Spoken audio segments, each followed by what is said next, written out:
the Ebola epidemic in Sierra Leone, Liberia, and Guinea in the 80s.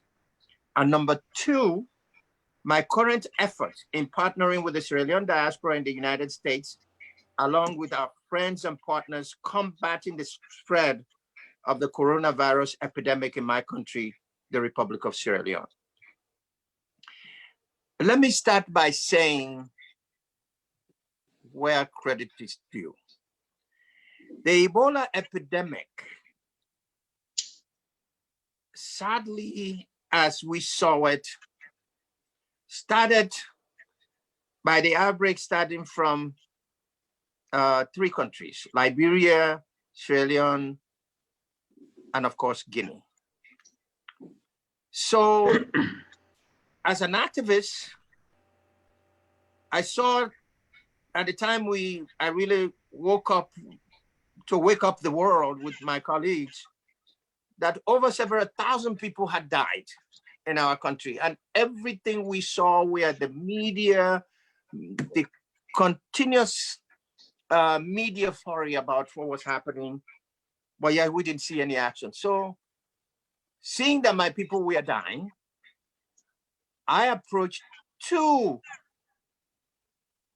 sons and daughters, one from Jamaica, the current president, Honorable Gordon Tapper, and of course, Africa's distinguished chairman of the Pan-African Organization, Dr. Mohamed Nur Hussein, a scientist who worked at downstate. So I went to them, I said, look, my people are dying. I am not a doctor, but I'm coming to you all to help. They didn't ask any questions. They saw what was going on. Gordon used his resources at the UN, and Dr. Nur Hussein used his resources in the scientific community to pull together an incredible team of people that hosted the first forum on Ebola at the UN. Well, somebody later on, Milton was saying that we went to knock on the door to wake up the UN. And of course, that's what happened. So using those connections, Gordon connected with the Secretary General, then Ban Ki-moon, and Ban Ki-moon connected us with UNMIR, and that's how it happened. And then we followed that first meeting where Dr. Pavlovich, who was a Nobel Prize winner, participated in that forum. And then that's when we saw some movement. But in order to put this into proper perspective and to continue the dialogue, we partnered with our friends in Hollywood to bring in the superstars. And then we hosted the first Ebola awareness concert at the UN, which was produced by Mr. Gordon Tapper. And at the time, a Sierra Leonean by the name of Kozi Mohammed. They even created a song. And then a Jamaican artist also created a song. And that really was the beginning. And then thanks to the former UN ambassador, Ambassador Samantha Power, and her father, Dr. Edmund Burke, that's when we started getting some action. And then we became the notable leaders, wherein the city council invited us and all the other parties invited us to begin talking. But I have to give special credit to Ambassador Tai's predecessor, Dr. Takeda, who also played a critical role. But many thanks to then Sierra Leone Ambassador Vandy and his assistant, Franklin Faundu, and the Ambassador Touré of Guinea, and the ambassador from Liberia as well. These were the people that I can say honestly and truthfully that woke up the world to this, to the ugliness of Ebola. And from that event, we put together a team of diaspora leaders that actually mobilized their resources to raise several $1 million worth of medical supplies and sent to their countries. So that was the beginning. And then that was followed by the first donor conference. And unfortunately, even that donor conference, even though we started it, we were not invited. But thanks to Ban Ki-moon, they were able to invite us, and that was the beginning of history. So the second point now, coming to this thing, is what I am doing as a diaspora. And thanks to my colleagues at the AU, they elected me as the co-chair of the African Diaspora Engagement, thanks to Brother Tariq and others, and the co-chair of that for diaspora engagement. So now from my office, only yesterday, when this thing started in Sierra Leone, we thought that it was important for Sierra Leoneans to be involved. And my position here has been Sierra Leonean diaspora are our partners. So we held the first, when this thing broke, we held the first town hall meeting, digital town hall meeting, in which we invited Sierra Leoneans all across this country to be able to participate in a dialogue. There are about 157 plus another 50 participated in that forum. It was extremely successful. And then many of them, you know, we had panelists. Dr. Judy was on that panel, and we went to let them know how this thing works and what they're supposed to do legally and to save them, to protect themselves. On the 8th, which was yesterday, we followed that first session with a resource mobilization, and in which Sierra Leoneans across this country were generously donating goods and money. In less than 2 hours, I'm pleased to say, my brothers and sisters from the diaspora and friends rose to the occasion, and we raised almost close to $20,000 in 2 hours. For the record, Sierra Leone's position today, we have 1 new case confirmed. Total cases confirmed so far is 7. Total recovered is 0. Total deaths is 0. And total quarantine is 205. And the president put in a 3-day lockdown, which was lifted yesterday. I have to say this.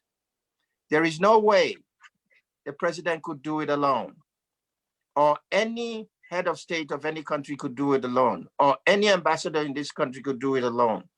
We have to do it in partnership with credible organizations and our diaspora, who are very much our partners. I thank you for the opportunity. I thank you for the privilege of being a part of this session today. I yield back, Mr. Chairman. Let me thank Ambassador Y for the comments he has made. I think he's absolutely right in calling on the diaspora to pitch in and help their home countries back home. I am very much aware of the town hall meetings that he has held. In fact, I think he's amongst the very first ambassadors anywhere to organize town hall meetings. And I know he has organized at least 2 such meetings in the past to bring his people together. And they're very enthusiastic. And one of the things I noticed was, irrespective of what political party, what ethnic group, what faction the citizens and the diaspora members belong to, they all came together in support of the initiatives of Ambassador Y. And I want to thank him very much for being on the program today. I want to also remind everyone that there is a time limitation, and we should try our best to limit our remarks to the time period that we have already discussed previously.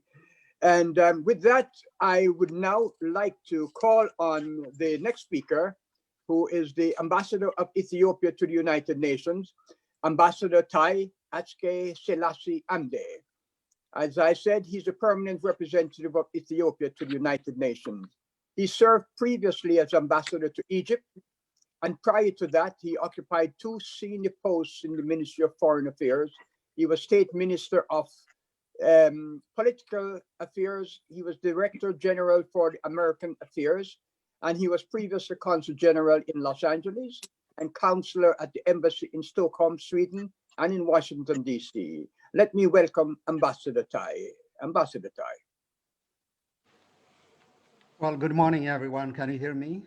Yes, yes, sir. Yes, thank you very much.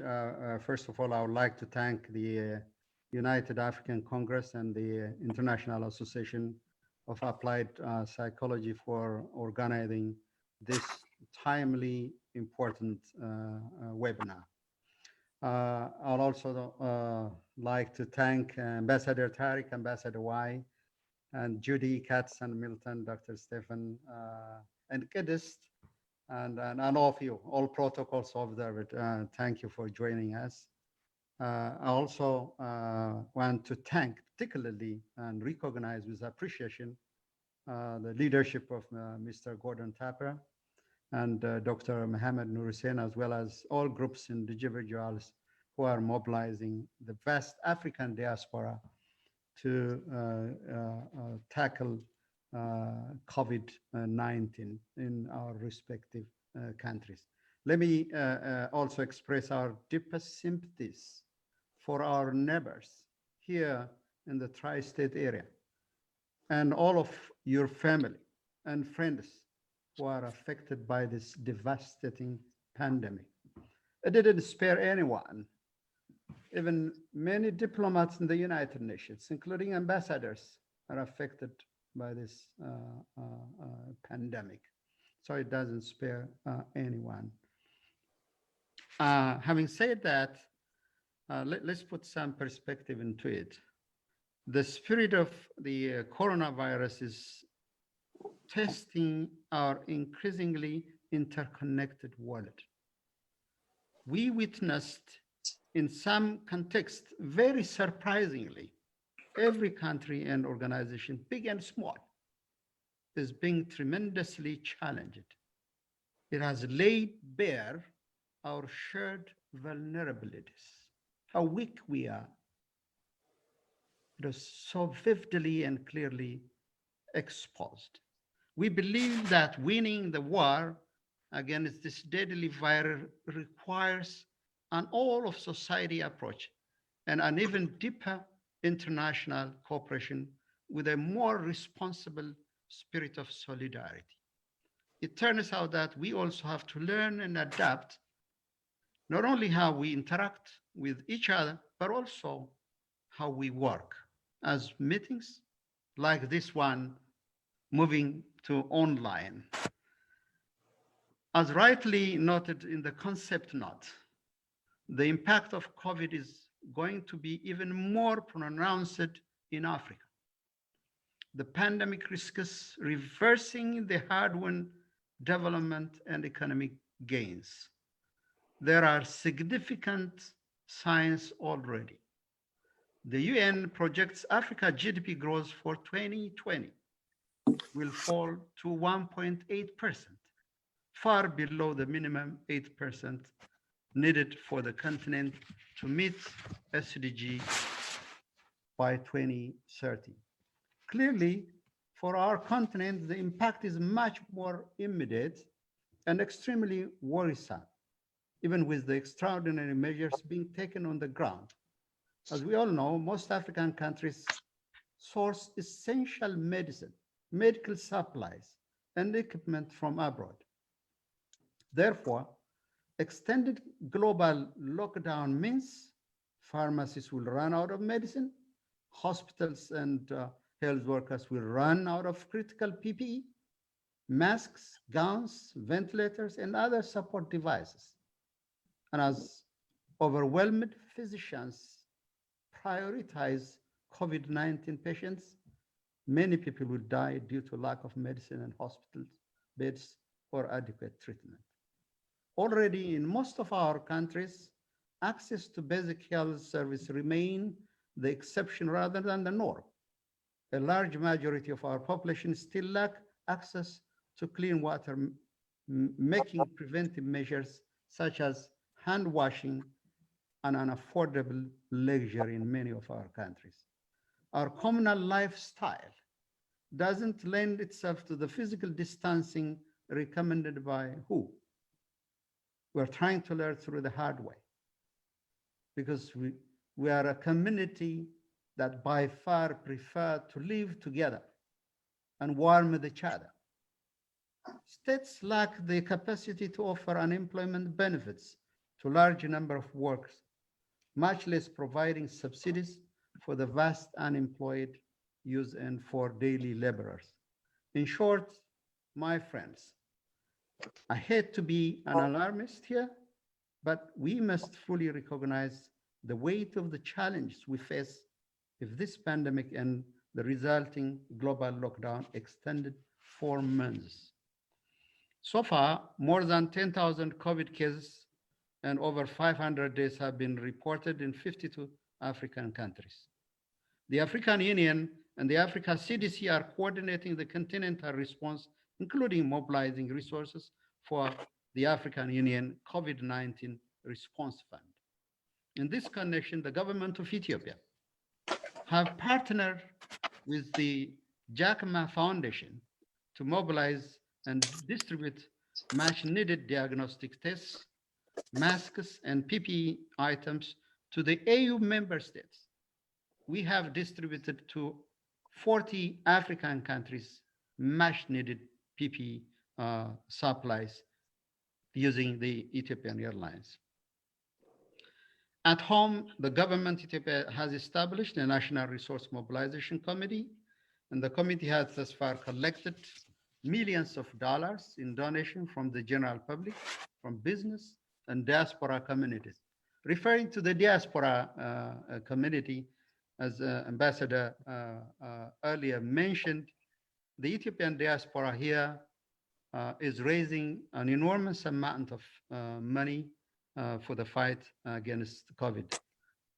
For example, one Ethiopian group called Ethiopian Diaspora Trust Fund, they raised $1 million a day before yesterday. And they are looking for matching funds. And through our office, they have asked a number of countries, including philanthropy organizations. And similarly, other organizations in Washington, D.C. have raised also more than $1 million. This is indeed a significant contribution. As of yesterday, in an unprecedented step, a state of emergency was declared to regulate movements and implement guidelines issued by the National Task Force, the Ministry of Health, and Africa CDC, that is in my country. Even though our resources capabilities are limited, the federal government Ethiopia has also unveiled a series of fiscal and relief efforts to provide assistance to individuals and businesses affected by COVID.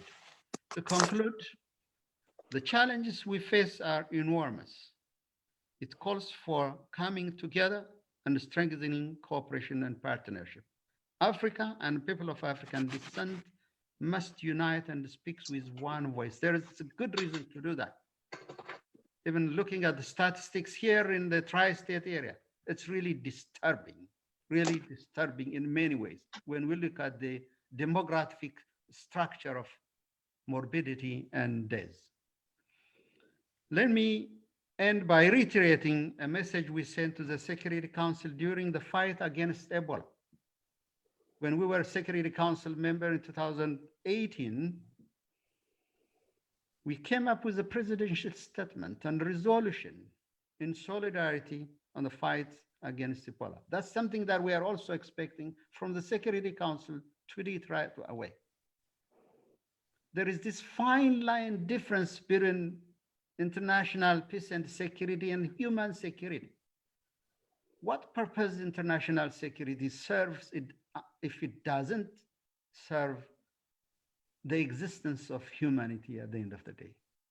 So we are pushing the Security Council to come out with a strong statement in solidarity with African countries, with emerging economies,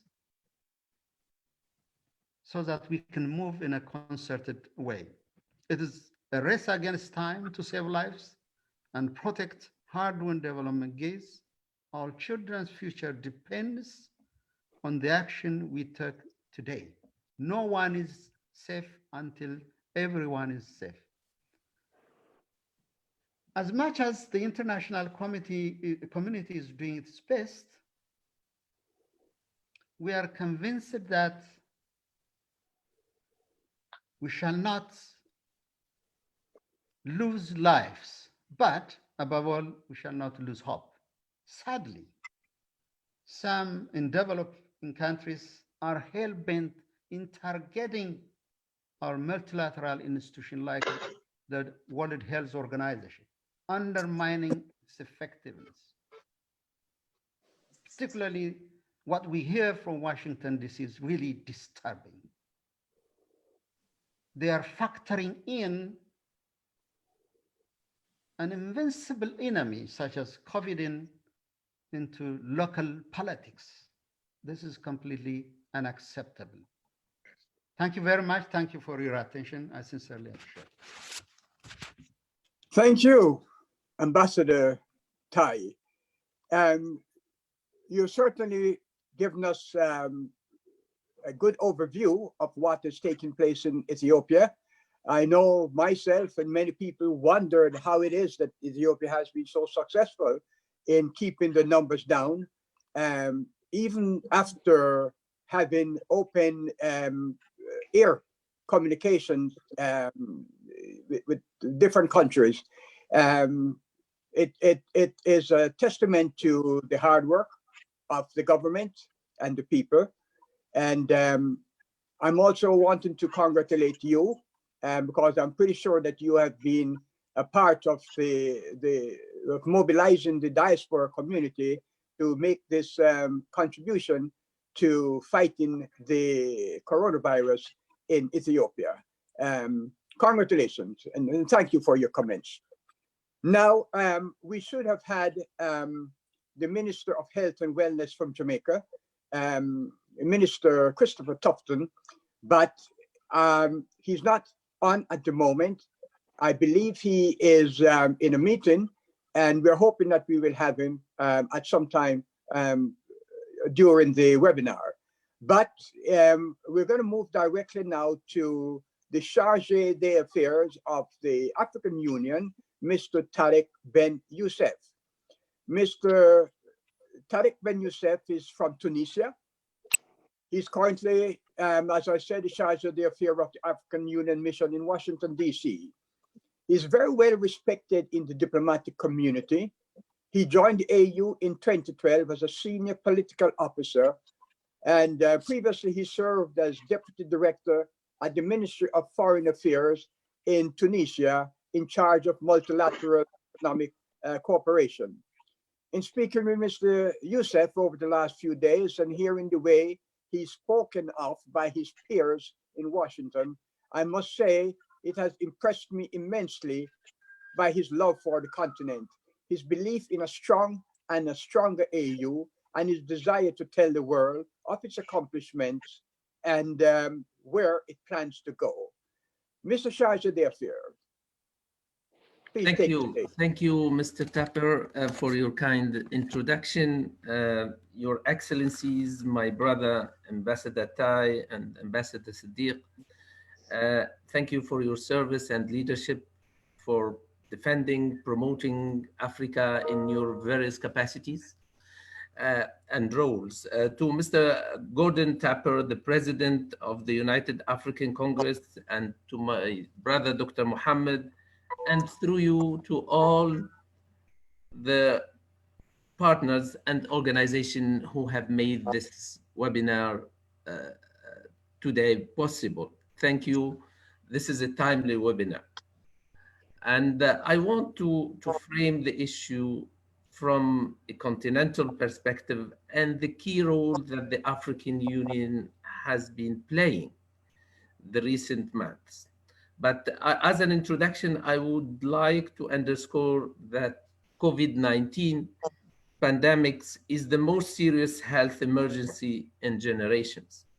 In many countries throughout the world, the virus has stressed the limits of healthcare system, disrupted economies, and disrupted economy and represented an unprecedented global challenge, as His Excellency said, to human security. The very recent data that I received this morning about the trajectory of the virus in Africa is a source of concern. We have today 11,400 cases in 52 countries and 572, unfortunately, deaths. So the scope of the virus outbreak has ignored all frontiers. And the coming days and weeks will be critical on how the international community will get its act together to defeat this global scourge. This critical period will test the commitment of the international community to global health security as a shared common good, as well as to the values of international solidarity.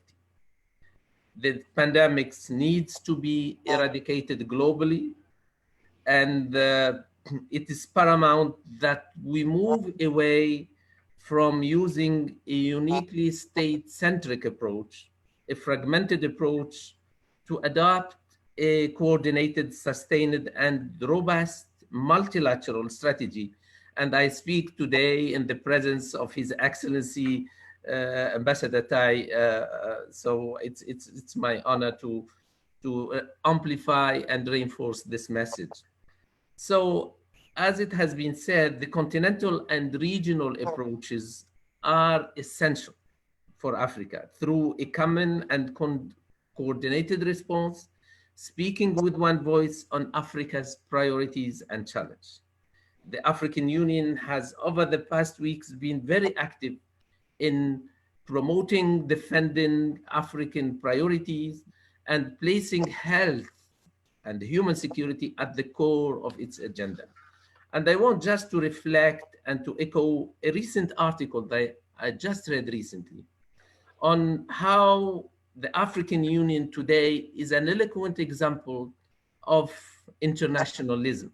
And Dr. Antonia Witt just wrote 2 days ago, underscoring the key and instrumental role of the African Union at the multilateral level, when the global multilateral system is under huge pressure and is not delivering on the public good.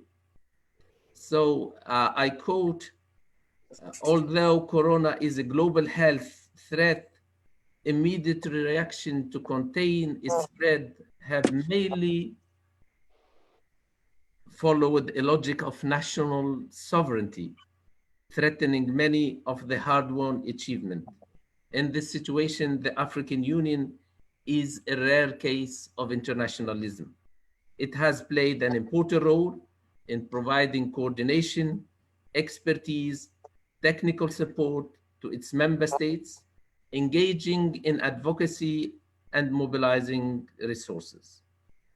So the African Union is fully cognizant of the urgency to prevent and mitigate the spread of COVID-19 in the continent, and has been actively working on several fronts to put in place a coordinated continental response and mobilize the necessary critical international support to confront the unprecedented social and economic dislocation it has brought about. Do you hear me? I want just to double check. Oh, yes. Yes, we hear you well. Thank you very much. So the comparative advantage of the African Union, for those who are not well aware, is its coordination role, its standard setting, its expertise, its technical support, its public agenda setting, and mobilization of resources. And I will be uh, highlighting 4 or 5 initiatives that have been taken recently. The African health ministers met on the 22nd of February to examine the challenges and the ways and means to address COVID-19. The African Union Minister of Finance met twice. The CDC, the Africa CDC, Center for Disease Control, is playing an instrumental role in this fight.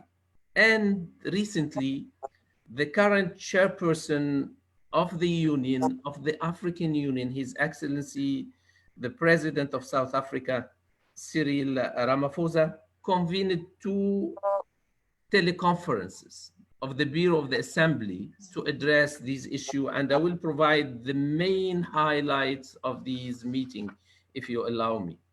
So the emergency meeting of the Minister of the African Health on the 22nd of February underscored the importance of the establishment of an African task force for COVID-19 to coordinate the preparedness and response of the continent. The minister discussed and agreed on a joint continental strategy to better prepare and respond to the disease, including a common approach for monitoring and movement restriction of people at risk for coronavirus and for information sharing. The Africa CDC in this regard has played an instrumental role. The AU's convening power reaches beyond the official government level. And the CDC has a network of more than 300 clinics providing technical assistance and capacity building. And a lot of expertise has been provided to member states. An Africa task force, as I said, for coronavirus was set, and it provides data, training, and I think we are building the capacities and addressing and filling the gaps at the level of the technical level. So the AU member states are also provided with, as I said, with continued information by CDC. Training are provided also online, and mobilizing the necessary support for our member states. The African finance ministers met 2 times in March on 19th and 31st, and made an urgent call for a 100 billion immediate emergency financing. And those who are following the multilateral meetings, there will be a key meeting next week of the Development Committee, the joint committee of the IMF and the World Bank, and will address COVID-19 is high on the agenda of this meeting. So one of the key meetings and decisions that have been taken by the AU was the video conference held by the Bureau of the Assembly of the Union. These have been defined as a timely meeting in order to develop a coordinated African response to curb and reverse the spread of COVID-19. So His Excellency, as I said, the President of South Africa in his capacity as the chairperson of the Union, convened 2 teleconferences of the Bureau of the African Union's heads of states and government, and with the presence and participation of the chairperson of the African Union Commissions. So the heads of state on their March 26 meeting expressed grave concern about the rising local infection in the context of densely populated human settlement on the African continent. And they have underscored the importance of coordination across the continent and the necessity to exchange credible and real-time information about the spread of the virus. The Bureau agreed to establish a continental anti-COVID-19 fund to which member states have agreed to immediately contribute the member of the Bureau, the 5-member, $12 million, and also to provide an amount of 4.5 million to boost the capacity of the Africa CDC, which one has to admit is critically underfunded. The heads of state also sent a strong message to the G20 to immediately provide African countries with immediate equipment, testing kits, protective gears to combat COVID-19. And the African Union chairperson participated in the G20 summit. I think this active participation of the chairperson of the African Union in the G20 Extraordinary Leader Summit on March 26 is an important milestone. It has placed Africa's concern in a special place in the summit response to coronavirus.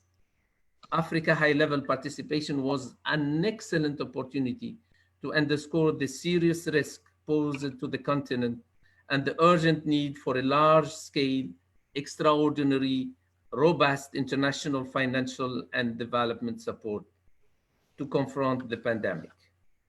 The Bureau of the Heads of State of Government met also in its April 3rd, 2020 meeting.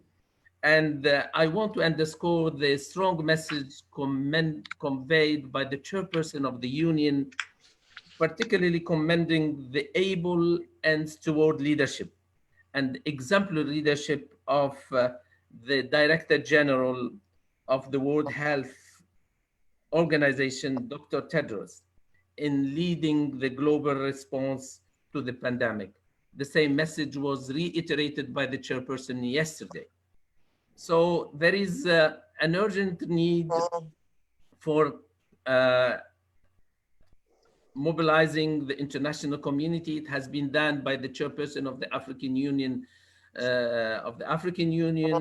and by the chairperson of the African Union Commission, His Excellency Musa Faki Mohammed, to mobilize the necessary international support for the continent.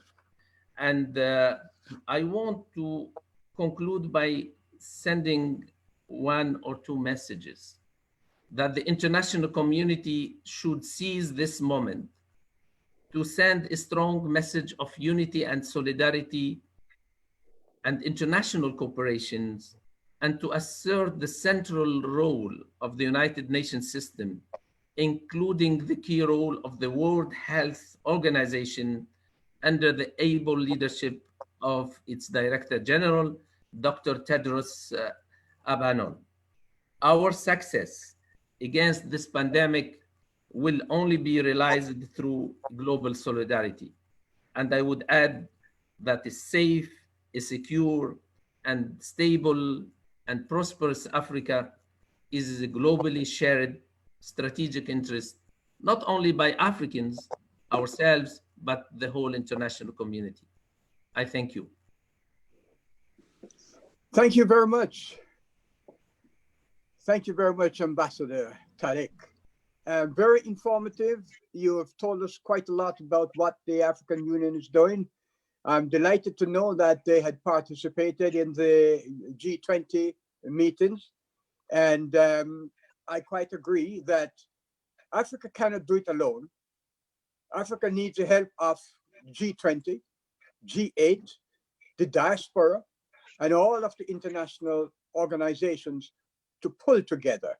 And someone had said earlier that as long as there's one person that is left carrying this virus, it will only take a matter of days, weeks, or months before it is back to where it is now. So it is all our responsibility to get rid of it. Thank you very much, Ambassador Tarek. Our next speaker is a celebrated doctor and associate professor of medicine emeritus and former chief of geriatrics at the State University of New York Downstate Medical Center in Brooklyn. He is Ethiopian by birth. He's a historian, very knowledgeable about his country, about the continent, and the world, and he's a soon-to-be published author. He sits on the executive board of the Ethio-American Doctors Group, which is committed to building an internationally accredited hospital in Addis Ababa, a $100 million project. He sits on the board of Brooklyn for Peace organization, and he is the chairman of the United African Congress. I would like to give the stage to Dr. Nurhussein. It's yours.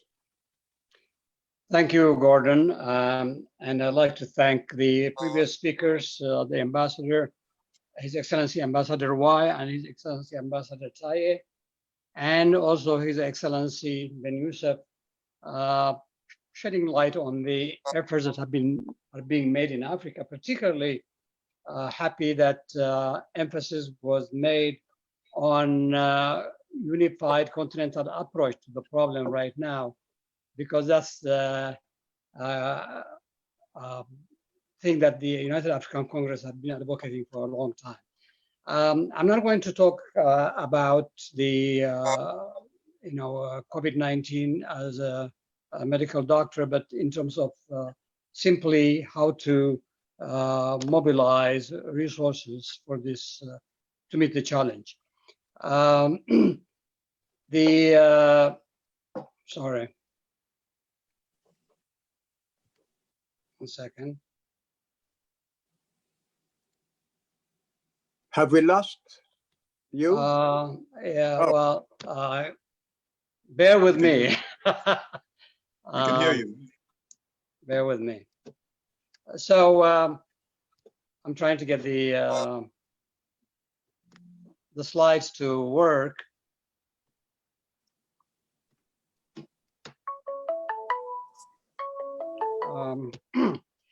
Anyway,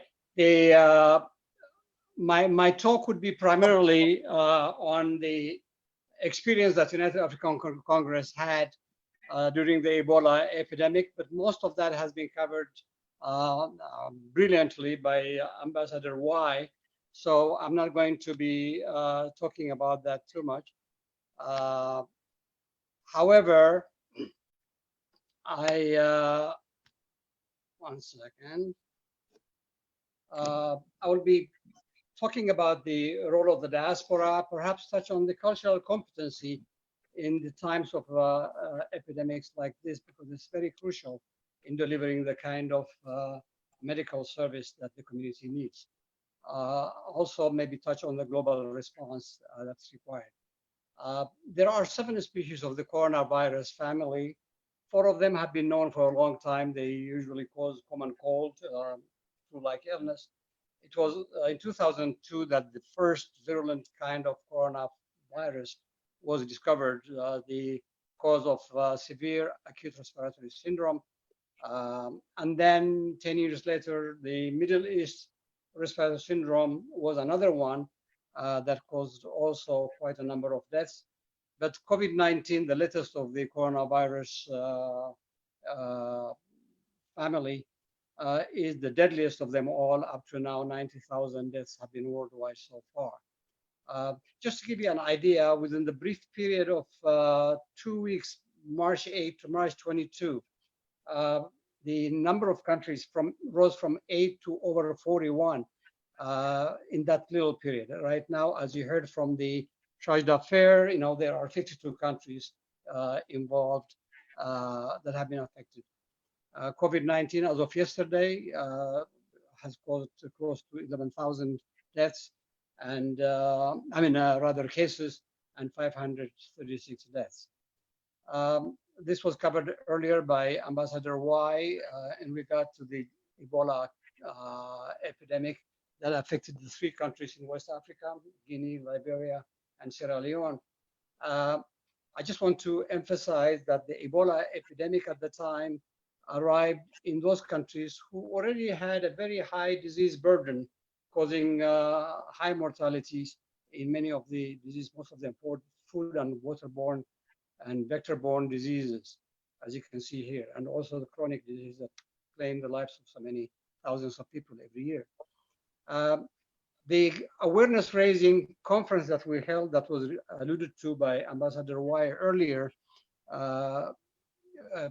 did some recommendations at the end of the forum and submitted the document to the head of the Ebola Response Liaison Office at the United Nations, as well as the then ambassador of the United States to the United Nations, Her Excellency Ambassador Samantha Power. With that, I made the important thing that we recommended at the time was establishment on African CDC. We realized it took about 3 months between the first case until when samples were sent to laboratories in Germany and France, until the result came back 3 months later that it was Ebola that was causing so much trouble in West Africa. So that was an important, since we're happy to say that the African Union established the African CDC in 2017. The other one was the need for establishing an international public health rapid response system, because these epidemics have been happening frequently. And I think unless there is an international body that would respond and spring to action in times of epidemics, then this will go on repeatedly. So I think our voice were heard. After the forum, the United States called for an emergency meeting of the Security Council, citing Ebola as a threat to international peace and security. Within a week, UNMIR was born, United Nations Mission for Ebola Emergency Response. And that was a turning point in containing the epidemic. There's something about cultural competency, which a definition of cultural competency. In other words, I mean, I think whenever there is an epidemic like that, the health workers need to know a little bit about the customs and cultures of the community that they serve in order to be able to deliver the health services in a respectful and sensitive manner to the taking into account the customs of the community. These are some of the things that usually need to be taken into consideration. For example, just like the simple case of sickness. In Africa, it's considered a social phenomenon. In other words, it's a social obligation to visit the sick. So these are the kind of things that I talked about, cultural competency. The Ebola epidemic caused 11,000 deaths, and some 16,000 children were orphaned, and the economies of those countries were decimated. Now it brings us to this current pandemic. When it hit Africa, as the last continent to be affected by the coronavirus disease, it just felt like deja vu all over again, as Yogi Berra famously said. Because the same factors that caused the epidemic to spread uncontrollably in West Africa in the initial stages prevail also in most of the African countries.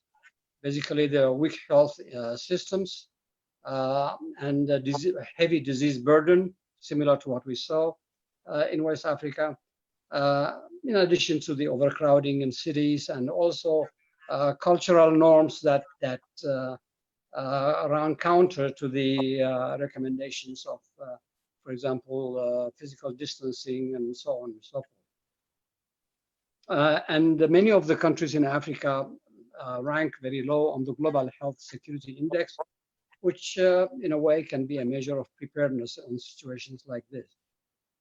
So if the Security Council felt in 2014 that it was a threat to international peace and security, then the COVID-19 pandemic is, several times much greater threat to the international community. So it's curious that the Security Council has not met to date on this matter. And we call on the Security Council to meet to address the global challenge of this pandemic, and that a global action is required.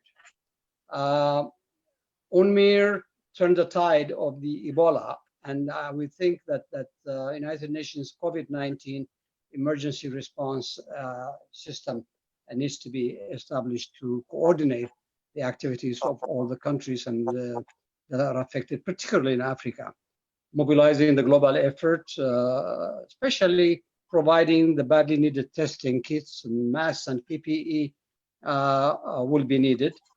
And also in Africa, we really need to turn to the untapped resources, grassroots, because in order to spread the message of public health, I think we need the healers, the faith leaders, and the elders, and paramount chiefs, and those people that the communities usually have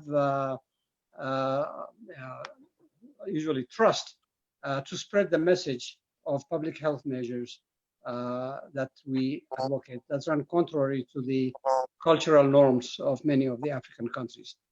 Telling them to distance from their loved ones is a kind of a hard sell.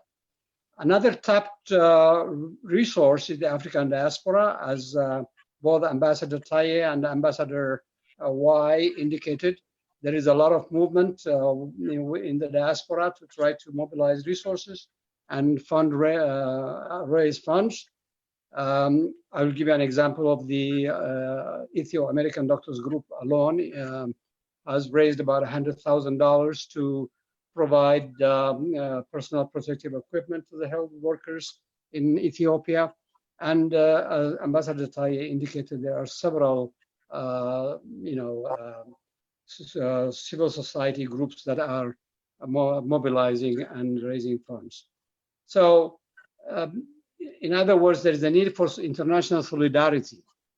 I will conclude my remarks by just quoting the Director General of the Nigerian CDC, Achekwe Ihekwezu, who says, and I quote, "If you all say that we live in a global village and health security is everybody's problem, then why are we not developing our response with that notion in place?"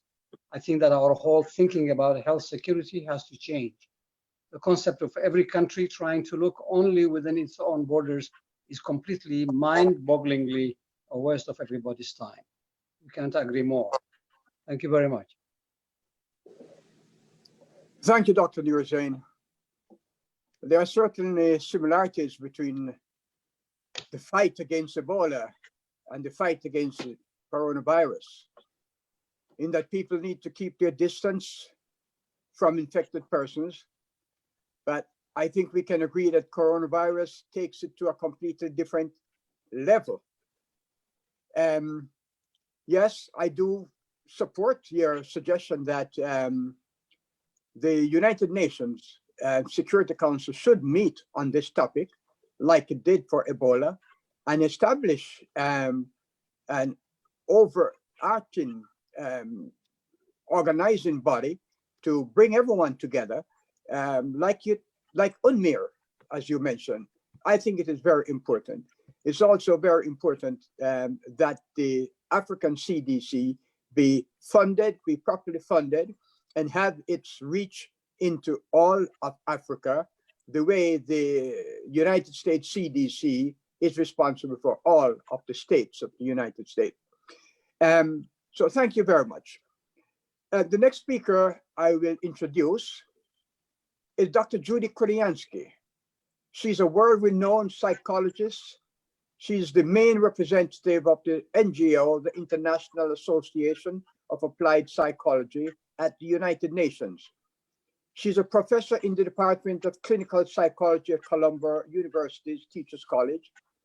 She has traveled to a number of countries following disasters that had struck them, including to China after SARS, Ebola in Sierra Leone in 2014, and following natural disasters in Japan, Haiti, Iran, St. Martin, amongst others, to provide psychosocial support for the traumatized persons. She is the author of several books, including The Psychosocial Aspect of a Deadly Epidemic, What Ebola Has Taught Us, about holistic healing. Welcome, Dr. Judy. You have the stage. Well, thank you so much, Gordon. Indeed, as a psychologist, we are the stewards of people's emotional reactions. And we know in this time of COVID-19 that people's emotional reactions and their panic states from the unknown is what really escalates some of the fears, because psychologically we do know that the unknown and this unknown kind of enemy is what creates the sense of insecurity. I want to acknowledge some of the brilliant statements that were made by some of the previous speakers that have a great deal of psychological import to them. In fact, when the charge d'affaires was mentioning about solidarity, this is based on a psychological principle that when we know we are not the only one, there is a sense of calm. So my comments are meant to how to dampen this sense of panic.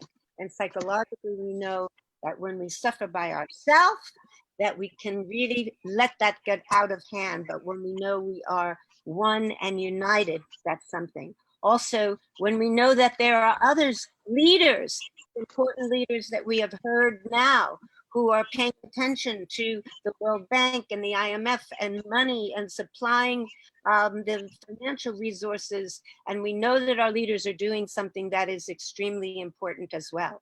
At the end, I want to get to a point that was very beautifully said by Ambassador Tai, which is hope prevails. And I will show you how that worked in Sierra Leone. I've been around the world, as Gordon said, and spent many years with disasters, and in Hong Kong during SARS, and also during Ebola, during the 2014-2015, providing psychosocial support. So what I want to do is to be able to not concentrate on the doom and gloom, but what are the ways that people can really build on their strengths at this time, because Africans have a great deal of strengths. I've seen it in many of these situations about their resilience. So I'm going to show you some slides about that and point out, as Ambassador Y had said earlier, that we did in fact sound the alarm about Ebola early on, that also was the case with COVID-19, that a group of us, when we were having an event at the UN early in February, that we sounded the alarm before there were cases in Africa to say we must pay attention and be preventive about Africa. That was the time of noticing that. And so I'm glad that now there is so many of these different actions that are being taken in order to do that. So I'm going to show you now some of the slides that will be helpful in terms of this. You've disabled my screen sharing, so I need to share my screen. Please, can I share my screen so I can show my slides? The host has disabled my screen sharing. So please do that so I can show what my slides are, but I will continue to go, Dr. go on, and there we go, and show what I would like to show in terms of the resilience of people with regard to this particular pandemic. And we know that this is an impact on all levels with regard to emotions. Our brains can be confused. I'm very concerned, as was the Secretary General of the United Nations, about some violence that may happen when we have domestic violence and women are trapped in their home with their abusers. And the children's responses are very important. We need to spend much time offering them a great deal of support and love. I'd like to suggest as a psychologist that we do not use the word social distance, particularly with regard to Africa, because we are a social community, but instead physical distance. We want 6 feet of physical distance, because it is research that shows in psychology that social connectedness with Ebola and with SARS and many of those disorders, it was the people coming together And ultimately, when they were able to group together, but even not, when they were helping each other, is exactly what calms people's panic. So use the word physical distance. Helping each other is extremely important. This is something that is very much a part of the African culture. Knowing about what our neighbors need, reaching out to them for the elderly, for those who are sick, and asking, what help do you need and how can I help you and what can you do to help me? Contact comfort is another psychological principle that is very important. Oxytocin is a chemical that is known as the chemical, that cuddle chemical, that when pregnant women bond with their children. I'm going to suggest that when we cannot have this physical closeness, that we hug ourselves. We can even try it now, and giving ourselves the contact comfort that we need. And if you need to do that when you are looking in the mirror, then look at yourself and offer that comfort. And for those families where there is no infection, the older persons and children need that kind of contact comfort now. Hug a pillow, hug yourself, please, for contact comfort. I want to emphasize also in this theme of the strengths, not the doom and gloom, that there is such a thing as post-traumatic growth, which is the opposite of post-traumatic stress that we know about, the fears and the nightmares and the traumas and the body aches and the terrible grief and host, and all our love and compassion is sent out to everyone in Africa who is suffering in the 50 some odd countries and in all of the diaspora. But there is post-traumatic growth. There is resilience that African people I have seen have. And there is more closeness that can come from this experience in being closer to our loved ones, kindness to our neighbors and strangers, more community connection from the culture that we know, and new meaning in life. This is resilience. That is a game that I have done with many African children in many traumas. Bounce the ball and you will see that the ball bounces back. That is your resilience. What are the ways in which when you are down, you have been able to be lifted up in your resilience? There are affirmations that many African people have been able to use, that I am strong, I will get through this. What, you can only have one thought in your mind. Make that thought a positive thought. A new philosophy of life. The door closes, the window opens, the sun will shine again. We know that because sun shines in Africa. Safety is very important for children. You see here, when I was working in Freetown, that I asked the children to find a safe place where they feel they can be safe. This young girl went under a chair in her house. Even if you're going under the covers, allow yourself to have some safety. I also asked children to play act an animal. They love to do this. And many children say, I am the lion, I am the king of the jungle, nothing can stop me. Or I am as powerful as the elephant. Children love to play that game. So when you are home with them, allow them to say, what kind of animal are you? And what is the quality of that animal that is the quality of you? Taking care of yourself is important in terms of the rest, and dancing and music. We all know how important music is in part of African culture. And accepting that nothing you are feeling is crazy. Many African people worry about this being crazy. That is not the case. And allowing yourself to have fun. These are the lessons in the book that Gordon had mentioned about the psychosocial aspects of the deadly disorder and what we have learned from Ebola. This is a family during Ebola when they were able to come together. This is an important message of not stigma towards anyone, any groups, any survivors. I am African, I am not the virus, I wasn't the Ebola virus, and I am not the COVID-19 virus, when people can gather together again.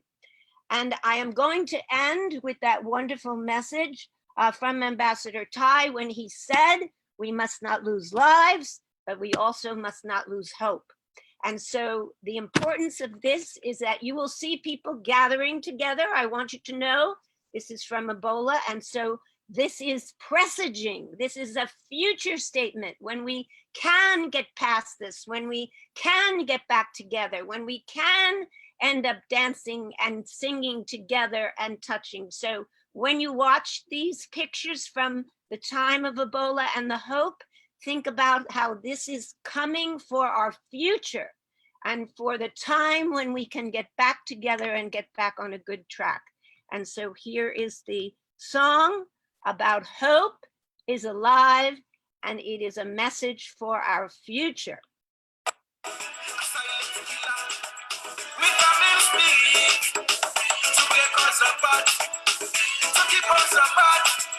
But we are survivors, so we will survive. We gotta dance together, dance together. Our peace alive. We gotta rock together, rock together. Our peace alive. We gotta sing it together, sing it together. Our peace alive. We gotta laugh together, love each other. Our peace alive. I help you, you help me. Our peace alive. He helps her, she helps him. All peace alive. We gotta dance together, dance together. All peace alive. We gotta rock together, rock together. All peace alive. We gotta sing it together, sing it together. All peace alive. We gotta laugh together, love each other. All peace alive. So thank you all for all your contributions, all your value, all the love and compassion that you have expressed, all the helpfulness that is happening through the African Union and at the United Nations. Health and mental health is at the heart of the Sustainable Development Goals, and we will survive this together in solidarity, as you have said, and thank you, Ambassador Tai. Hope is alive for our future. Hope is alive. Thank you, the irrepressible, the indomitable Dr. Judy Koryansky. If, as a psychologist, your intention was to raise our spirits in the middle of this very grim pandemic, I think you did so with that wonderful song, Hope is Alive. It is intended to lift the spirit, and certainly at the end of the day, when we have licked this pandemic, we can all sing and jump and dance the way the Sierra Leonean youth had been doing in this video, when we have gotten this all under control. Thank you, Dr. Judy. I would like to introduce our next speaker. His name is Katson Malero. He is from North Kivu, I think in Butembo, in the Democratic Republic of the Congo. He is currently working with the WHO on combating Ebola. We know that Ebola has essentially been gotten rid of for the moment, for the time being, but he was very much involved with that, doing community engagement and risk management. I should also tell you that the United African Congress has developed a program in which we have partners on the ground, and Katson Malero is one of the partners, and a number of organizations in the United States, the Friends of the Congo amongst them, and leading individuals. We've developed a program to provide training for community workers, for communication students, for clergy, and we're partnering with the University of Butembo, the University of the Assumptionists, where we will do this training. We'll be on a train the trainers design. So we will train, and they will go back into their communities and provide psychosocial support, do community engagement and risk management. And what we had been planning is very much relevant to coronavirus. Unfortunately, we have not been able to go on this mission. We should have left last week because of the coronavirus, but it remains relevant moving into the future. And with that, I would like to welcome Mr. Katzel Malero. I do know that the Wi-Fi from the DRC is not very strong, so it may go in a moment. Welcome, Katzel. You have the stage, Katzel. Thank you. Yes, thank you, sir. Hi, all.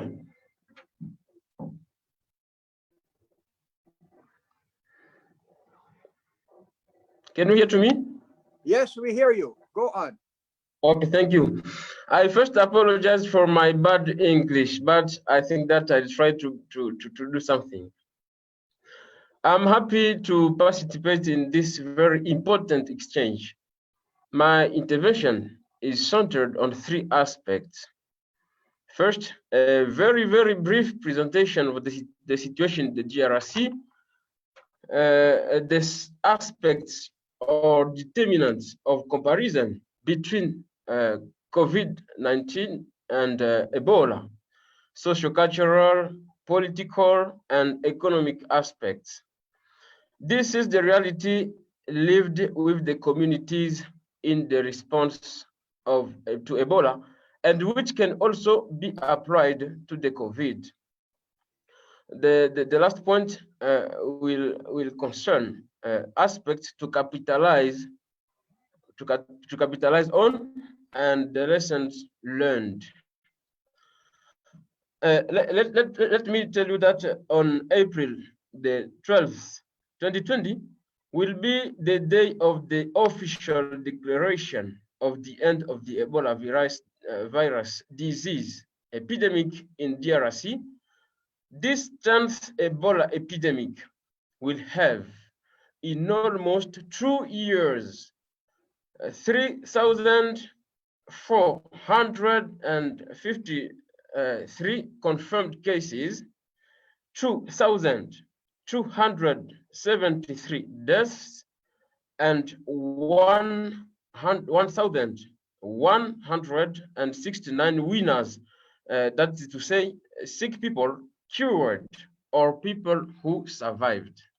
So far, the DRC has recorded around 207 positive cases of COVID-19, 20 deaths, and 10 healed. 5 provinces out of the 26 in the DRC are affected by this pandemic: Kinshasa, South Kivu, North Kivu, Ituri, and Kwilu. So let's begin with determinants or aspects from comparison between COVID-19 and Ebola. Social cultural determinants or aspects. I've made such as a table which puts at the left Ebola situation, at the middle COVID-19 situation, and at the other side commitments. So about Ebola, negative perception of the reality on the disease, and you will retain that in this situation, the communities who were experiencing their first epidemic denied the existence of the disease. But for the COVID-19, there is a sort of acceptance of the reality of the disease, but doubt also hangs over the confirmation of certain cases notified outside Kinshasa. And a comment that we can put there is about the acceptance about COVID. It would be due to the fact of the COVID-19 began in the other continents, making several confirmed cases, including several deaths. That's why people in Butembo or in North Kivu try to accept and to trust in the pandemic. But for Ebola at the beginning, that was not the situation. the communities refused or denied the existence of the epidemic. Another aspect is about multiplicity of rumors about the origin of the disease. I'm talking about Ebola first. The origin of the disease, dignified and secure barriers, care structures, treatments,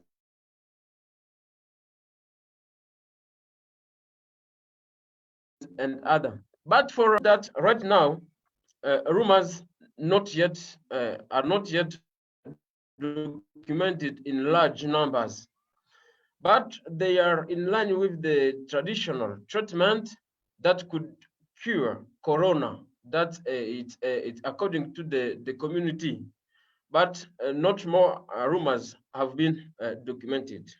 And the comment that we can make, I'm sorry, is that rumors of Ebola have been at the root of the attacks and other incidents, the flight of patients, and the loss of trust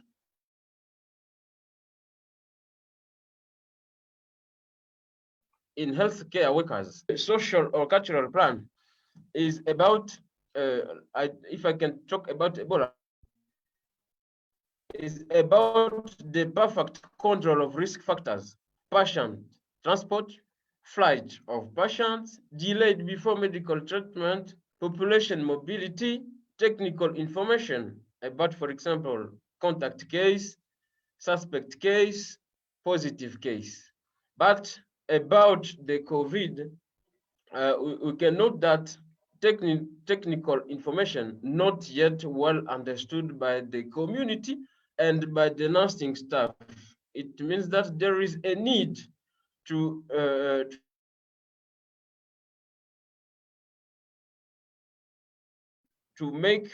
give technical information about COVID, because there is it. And the comment that we can make it's about that need that to communicate and through COVID-19 prevention measures, example, quarantine, isolation, and others.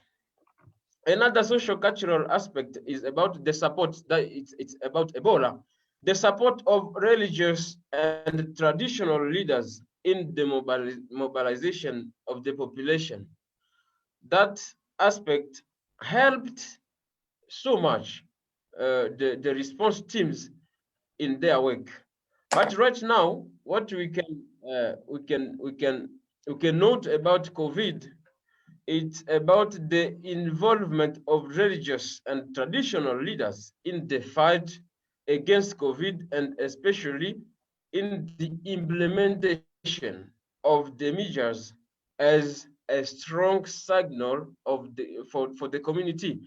If at the beginning, like now, religious and traditional leaders are involved, without being asked, automatically they are involved.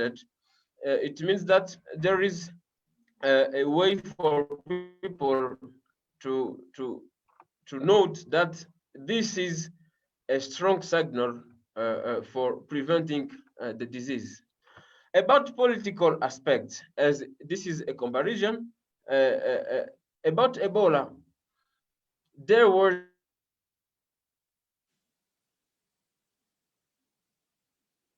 a crisis about the communities and the political authorities, and this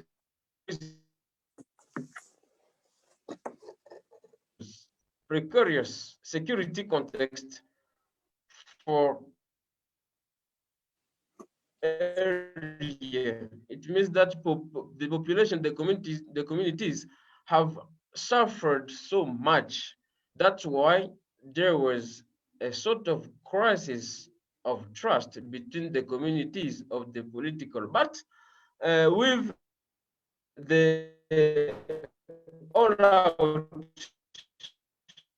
involvement of the authorities, and even in urban, provinces and even in urban centers is a good start of the response. So automatically authorities have taken much decisions to prevent the spread of the virus. That's a good signal and a good start for the response. And the comment that we can make about this is that for COVID-19, perceptions of communities go beyond the tribes. Truly, they go beyond the tribes, the provinces, whereas for Ebola, the communities thought that Ebola came to exterminate the Nande tribe. Also, another aspect to about political is that Ebola was understood as a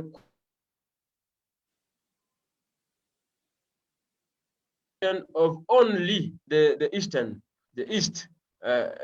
North Kivu, South Kivu, and Ituri. And it was not understood as the communities. But for COVID-19, this pandemic seems to encourage all authorities, all departments, or ministries, yes. So people seem to consider it serious and it's scary.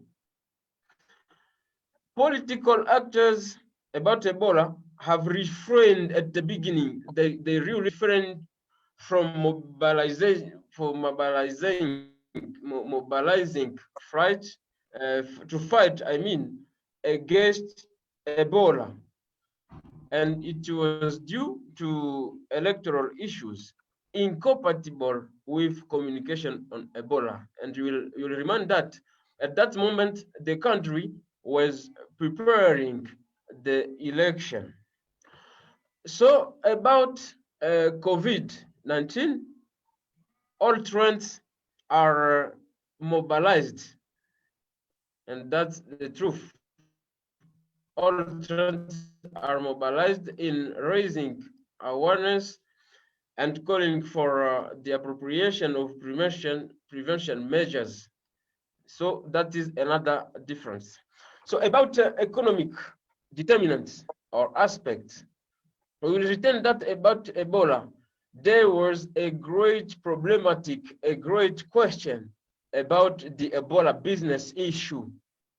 But right now, up to now, I mean, about COVID-19, no highly publicized financial support is reported right now. But for Ebola at the beginning, the amount of the money given by partners, by national and international organizations were publicly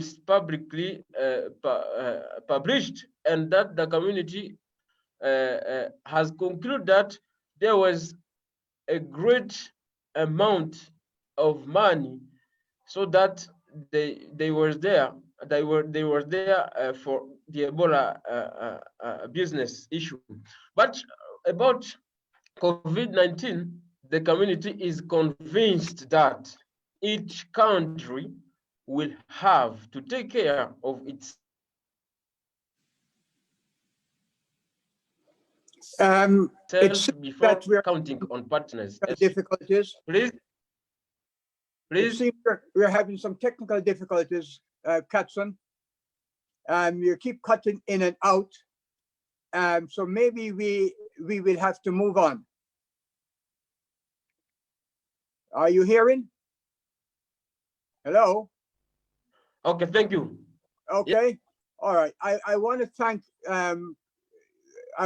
Katsun for the comments, for everything that he has said, talked about the experience that DRC has had with the Ebola from 2016, 17 to now, and the role that he played, the role that culture played, the way there was distrust of the health workers, etc. And we are hoping that that distrust will not exist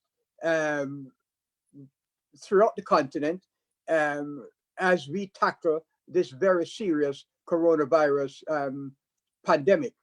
We will need to be let into the villages, the communities.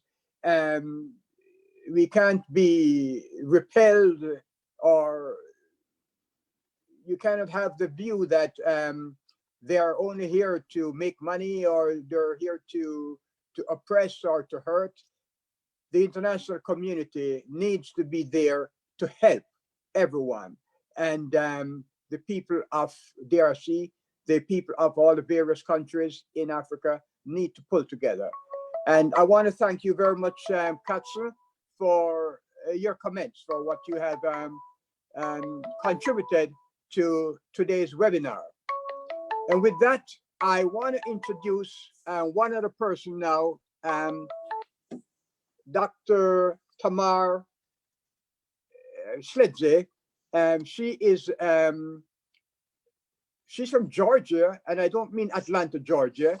She's from the European Georgia. She's an infectious disease and public health specialist. She's currently a senior policy fellow at the Forum for Collaborating Research at the University of California School of Public Health. And prior to that, she served as a counselor at the Permanent Mission of Georgia to the United Nations, where she played a major role in advocating for and developing the policy positions pertaining to universal health care, as included in the Sustainable Development Goals. I believe that she has much to offer to us, and I wish to introduce to Miss Tamar Sledze. Tamar, it's yours. Thank you very much. Thank you, Gordon. Very special thanks to you and Judy for including me among these distinguished speakers. I'm really honored and delighted to be here. My presentation today will be on universal health coverage, as we need this more than ever, and we witnessed this more than ever actually during COVID-19 outbreak. If we had passed this political declaration a decade ago, I strongly believe that the world would suffer less during this disaster that we are facing today. And I consider myself truly blessed to be involved in this milestone resolution that I'm about to talk to you. So my presentation again will focus what it is, where we are, and what is that we consider success. Because how are we going to prevent COVID-19 or like Ebola or any other disease, other emergencies that are coming, if we are not having infrastructure, if people don't have access to the services or medicine, or those services and medicines are not available, or those services or medicine are not affordable. So those are very important things that we need to be thinking of, and building the infrastructure for Africa, for the countries that need, identifying the gaps, and so on and so forth. So I'll continue with my presentation now and bring the slides, and you can stop me at any time if you have any questions. Do you see slides? Yes. Do you see it? Okay. Okay, so I will start with the facts that all of us know. So we know that the challenges that face the healthcare around the world, this is a fact. At least half of the world population lack access to essential health services and medicines. More than 900 million people bear the burden of catastrophic spending, and about 100 million people pushed to the poverty each year. If this current speed continues, up to 1/3 of the world's population will remain underserved by 2030. And I'm saying 2030 because that was our goal in SDG. When we had this SDG 17 goals, we said that by 2030, most of the population will have access, if not all, to the health services and medicines, which is still not the case as we know. And this particularly concerns the countries that are developing, African countries and some other countries that has more gaps that needs to be identified and then taken care of. So against this background, on September 9th, 2019, the leaders approved a political declaration on universal healthcare coverage. The UN Secretary General described it as the most comprehensive agreement ever reached on the global health. So what does it really mean? Because oftentimes when you ask to people what the UHC, they would say this is about the financing, which is a big, big part, financing of the health system. And we all know that. Or people will say this is insurance. Yes, this is also a small part of the universal health coverage, but what it really is, it is that all people should have access to the essential health services, and I mean all people, vaccines and medicines, without facing financial hardship and without any discrimination of whatsoever. UHC means that the services, vaccines, and medicines are available, affordable, accessible, and sustainable. I call it AAA plus S, as it also easy to remember. Because if we know that the medicines and services are available, but it's not affordable, or we know it's affordable, but it's not available, or it's not accessible to people, this is not what we want. We want those services and medicines and vaccines to be available, affordable, accessible, same time, and sustainable, because that's very important. UHC also means that the services, vaccines, and medicines are of high quality. That is very, very important, as you all agree, I'm sure. UHC means that the people receiving such services are not experiencing catastrophic expenditure, potentially driving them into poverty. And we know how many people, even here in developed countries, they pay out of pocket tremendous amount, and sometimes driving them to the poverty. UHC does not mean that the services or medicines are always free of charge, nor it means that just financing healthcare will ensure universal health coverage. This brings me to another slide that I wanted to bring to you, because this is the previously, before we did the political declaration, the WHO definition of the universal health coverage. And I will very quickly read for you. All people receive the health services they need, including public health services designed to promote better health, prevent illnesses, and to provide treatment, rehabilitation, and palliative care of sufficient quality to be effective, while at the same time ensuring that the use of these services does not expose users to financial hardship. As Judy mentioned also, in 2015, the countries of the world identified 17 sustainable developmental goals to transform the world by 2030.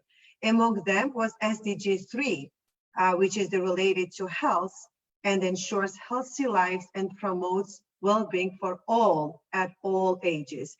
Universal health coverage was target 3.8 in 2015 under SDG. But guess what?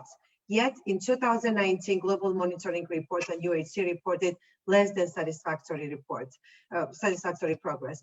Yet every year, more than 900 million people spend at least 10% of their household income on healthcare, driving some 100 million people into the poverty. So why I have this slide? So what was really context? Why in New York? We all know that when it comes to the global health matters, those issues are discussed at WHO, particularly the World Health Assembly in Geneva, Switzerland, which is convened under the auspices of member states like Minister of Health level. However, there is increased tendency to discuss prominent health issues at the UN General Assembly by the heads of state and government in New York. And we all know why. Because number one thing, when we want something to be done, who decides? Leaders decide. Of course, health ministers are leaders, but they don't have enough power. So the leaders such as prime ministers and presidents are the ones who take the steps to make it reality and to translate any resolution into the action. And that's what happened to the UHC. On this slide, I also have that, for example, as I mentioned, it was tendency. So the first example of the high-level meeting, HLM stands for high-level meeting, was on HIV/AIDS that was held in 2001. That was followed by high-level meetings on non-communicable diseases on those years, as you see, 11 to 14 and 18. AMR is for antimicrobial resistance in 2016 and TB in 2018. Why those? Because those were the major issues. So major issues bothering people, bothering in terms of suffering, make suffer to the populations. So those were brought to New York to put it on the highest level possible to make some actions towards achieving this success. In 2017, the General Assembly agreed to convene a universal health coverage high-level meeting in 2019 at the United Nations headquarters, which again is in New York. So in 2019, and that's really celebratory date when this was really embraced, General Assembly anonymously adopted the historic political declaration, Universal Health Coverage, which I love the title, Moving Together to Build a Healthier World. Very quickly, those were the major players of the Universal Health Coverage political declaration, and I just want to acknowledge them. I want to acknowledge the President of General Assembly and her team, Her Excellency Ms. Maria Fernanda Espinosa-Garces, co-facilitators and their teams, His Excellency Mr. Vitabas Shrivihog, and His Excellency Mr. Kaha Imnadze from Thailand and Georgia. And as you know, I'm also from Georgia, so that's why I was so fortunate and blessed to be one of the team players and the team lead, the lead officers on the Universal Health Coverage. Member states, you can't go anywhere without member states at the UN. So all member states, 150 UN governments negotiated their positions individually and as a groups. We had Africa group as a group. We had European Union and CANS, that stands for Canada, Australia, and New Zealand. I want to stop for a moment here before I go to the other stakeholders and briefly mention that member states are the ones who negotiate on the resolutions. And this is we call member state driven process. But during this negotiation, it was an exception. President of General Assembly also called for hearing for the stakeholders, because we all know that without stakeholders, most of the things are not that, and especially universal health coverage, it is such a big task to take upon. So the stakeholders, we are involved in this process, and that was one of the exceptions. And I'm very proud that during Universal Healthcare Coverage Declaration, this kind of hearing was held on the April 29th. Judy was one of the champions there too, activating for many issues, especially the mental health.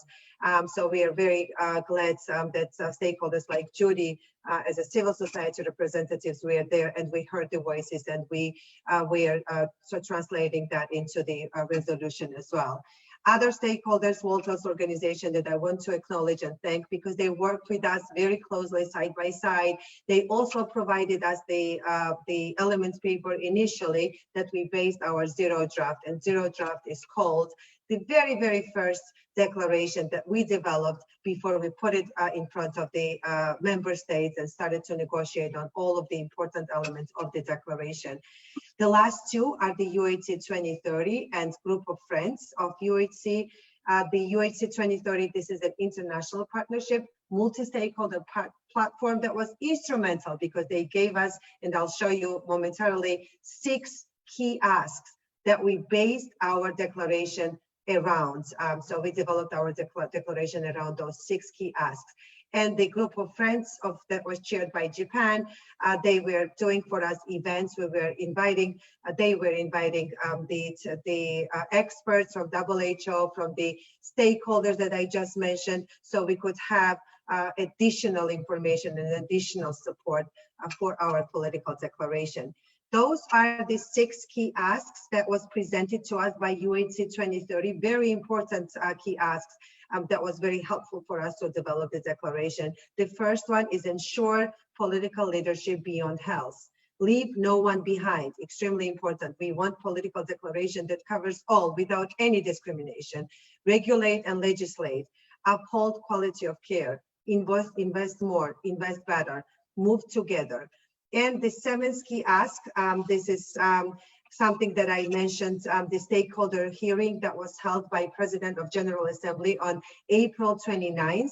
As I said, in general, the processes are only member state driven, but this case was different. So at the stakeholder hearing, we were asked to add the 7 asks, that is the commitment to gender equality and women's rights. And it was added, as I said, at the multi-stakeholder hearing on April 29th. That was heard, and that we considered that when we were developing our political declaration. This is an actual declaration. This is the definition of the universal healthcare coverage. And how much time I have? Am I over time by any chance, Gordon? Well, please finish your presentation. Thank you. So I will. Yeah. Running down though, but finish your presentation. Okay, 3 minutes. That's it. Definition of the Universal Healthcare Coverage Declaration is that universal health coverage implies that all people have access without discrimination to nationally determined sets of the needed promotive, preventative, curative, rehabilitative, and palliative essential health services and essential, safe, affordable, effective, and quality medicines and vaccines, while ensuring that the use of these services does not expose the users to financial hardship, with special emphasis on poor, vulnerable, and marginalized segments of the population.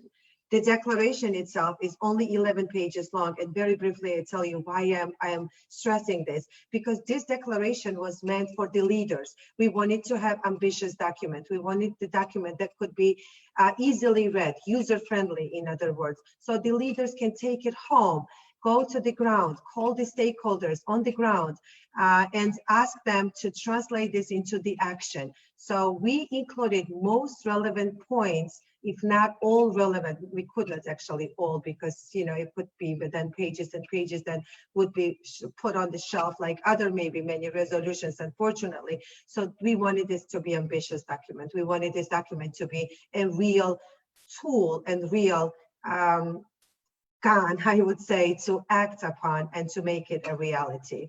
And I hope that we made it happen.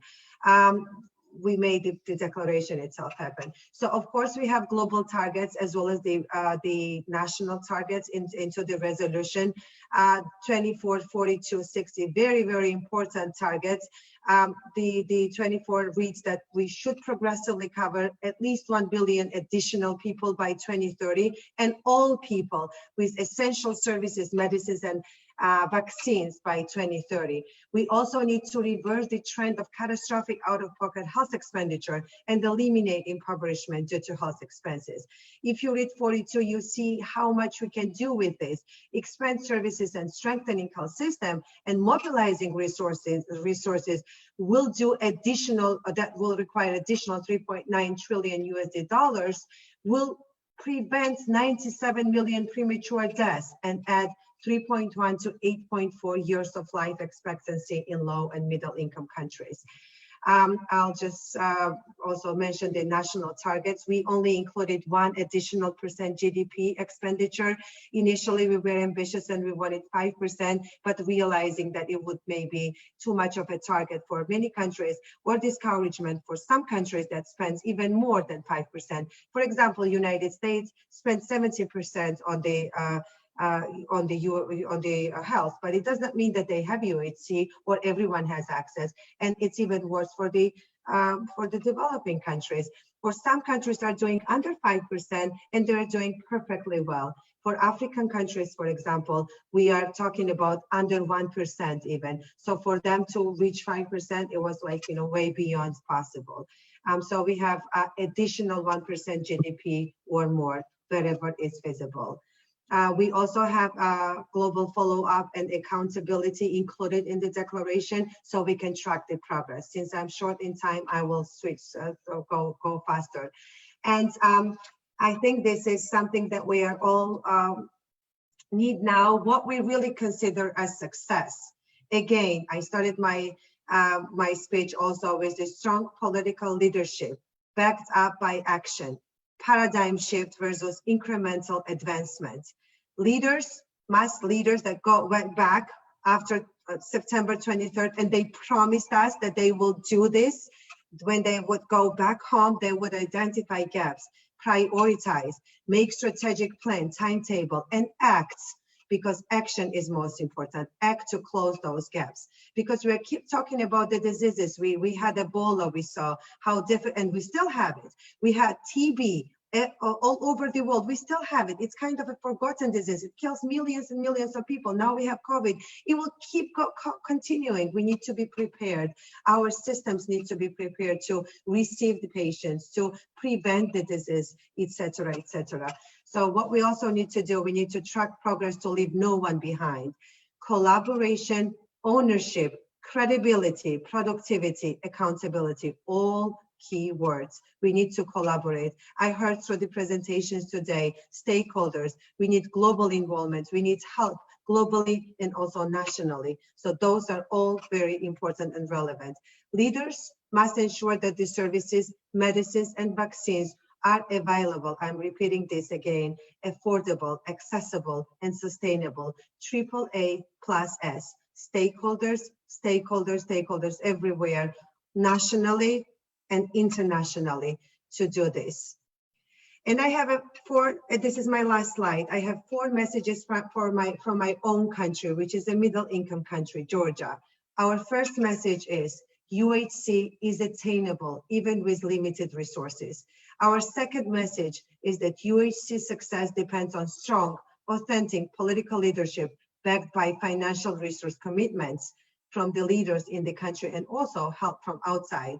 Third message, UHC increasingly needs partnership of public and private sector, both for bringing in new technologies and outsourcing service delivery. And our fourth message is that funding is never sufficient. Countries should innovate, more innovative funding globally and country-based. This ends my presentation. I would like to thank you again and add just one more phrase that I heard from my dear colleague some time ago, that we need to prepare for the worst and we need to hope for the best.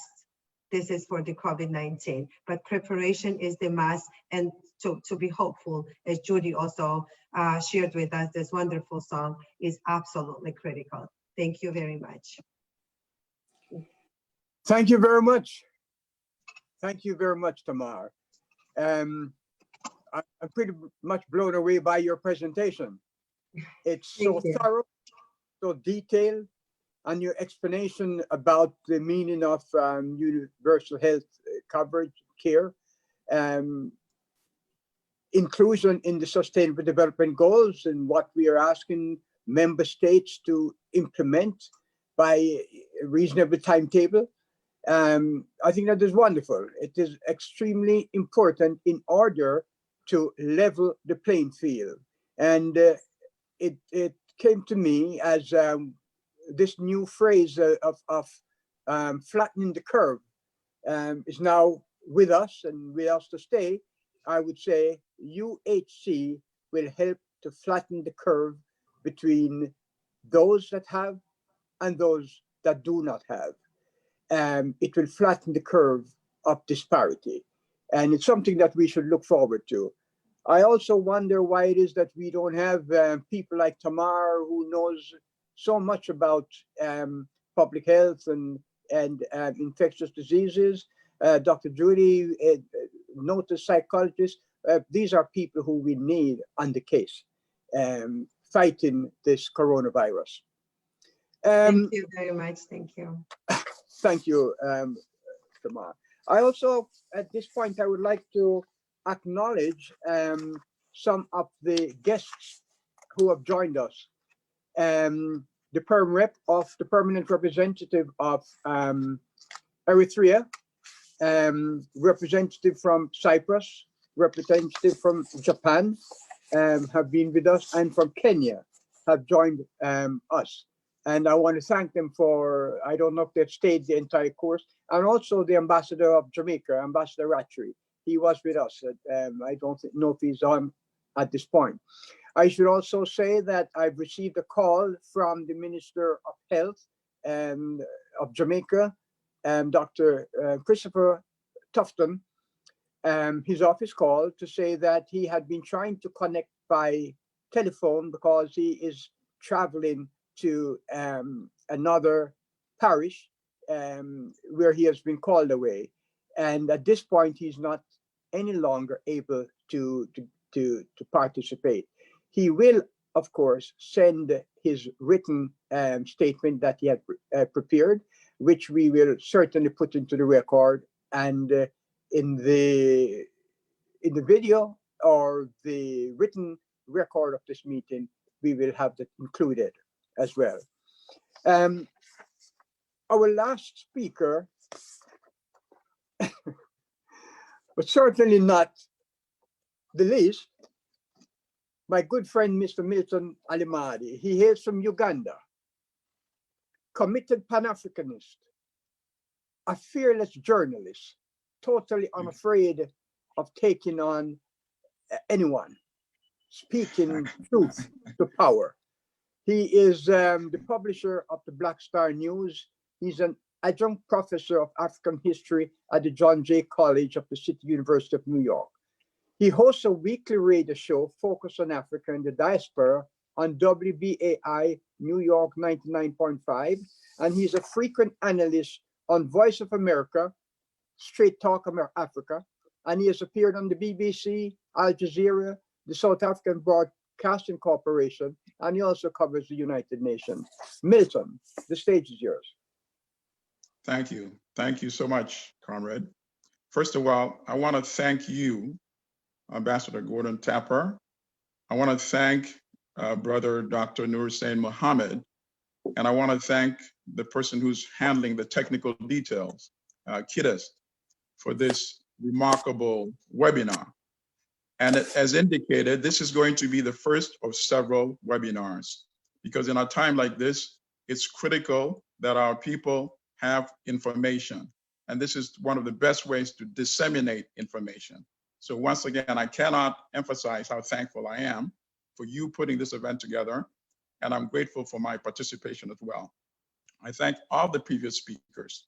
I would like to start off by inviting anybody and everybody participating that at a time like this, we need critical information. So I'm inviting all of you to become citizen journalists.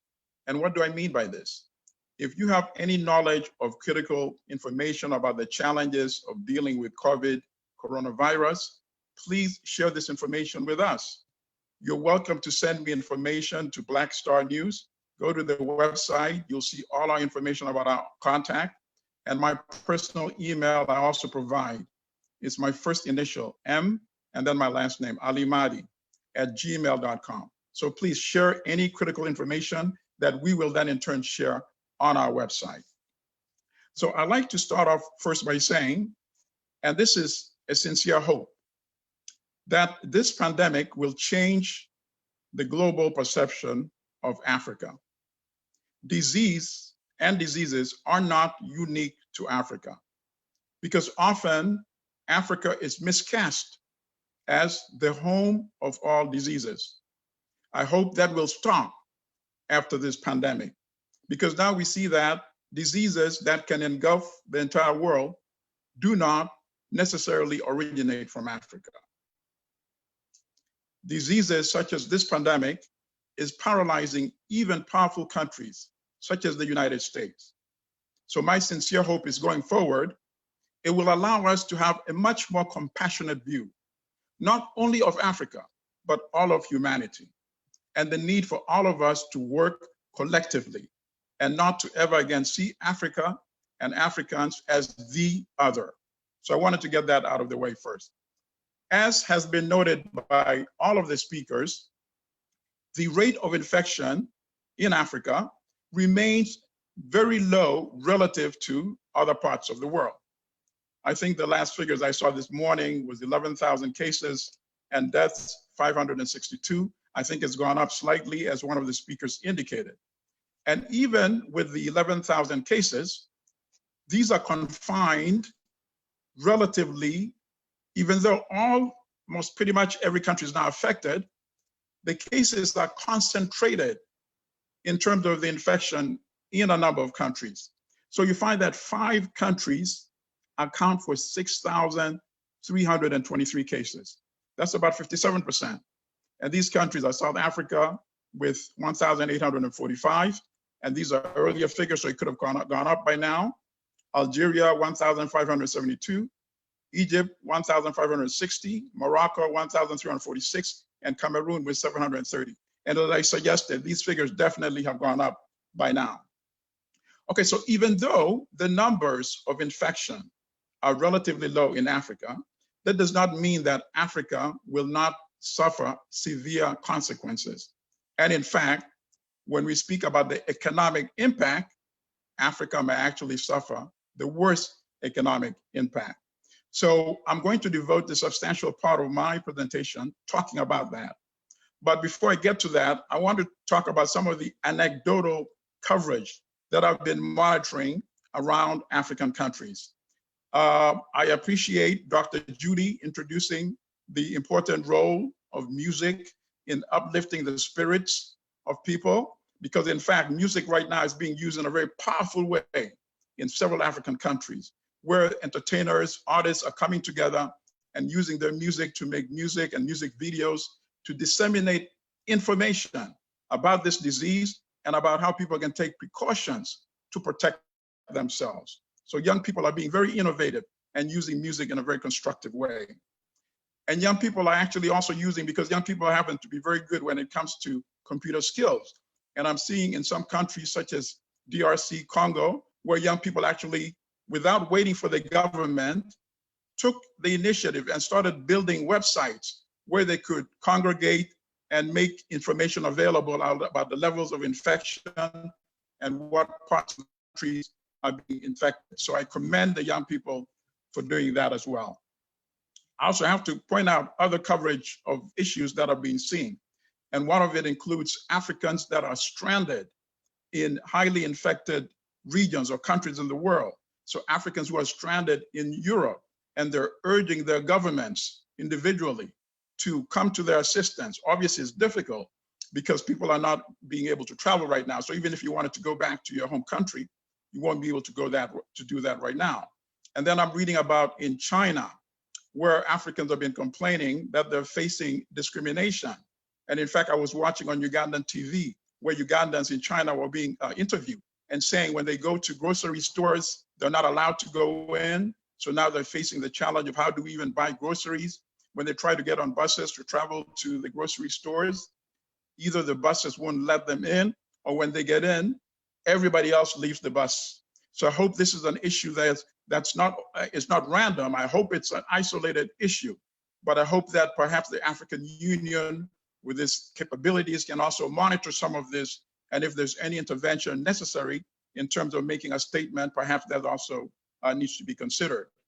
Obviously, recently, a lot of African publications were writing about that instance when two French doctors in an interview, a live interview, suggested that testing for the vaccine should be conducted amongst poor people in African countries. Of course, that was outrageous, and it's been denounced by several African publications that I've read. And in fact, the Director General of the World Health Organization, Dr. Tedros, also denounced that in a very strong statement, which was also very good. So now I want to switch and maybe now focus most of my presentation on the economic challenges and what needs to be done. In the short term, we're already seeing some of the negative impacts of some of the measures to mitigate this pandemic that African governments are taking. So for example, the home confinement, and as noted by the previous speakers as well, most African countries do not have the adequate social safety net to help during pandemics such as this.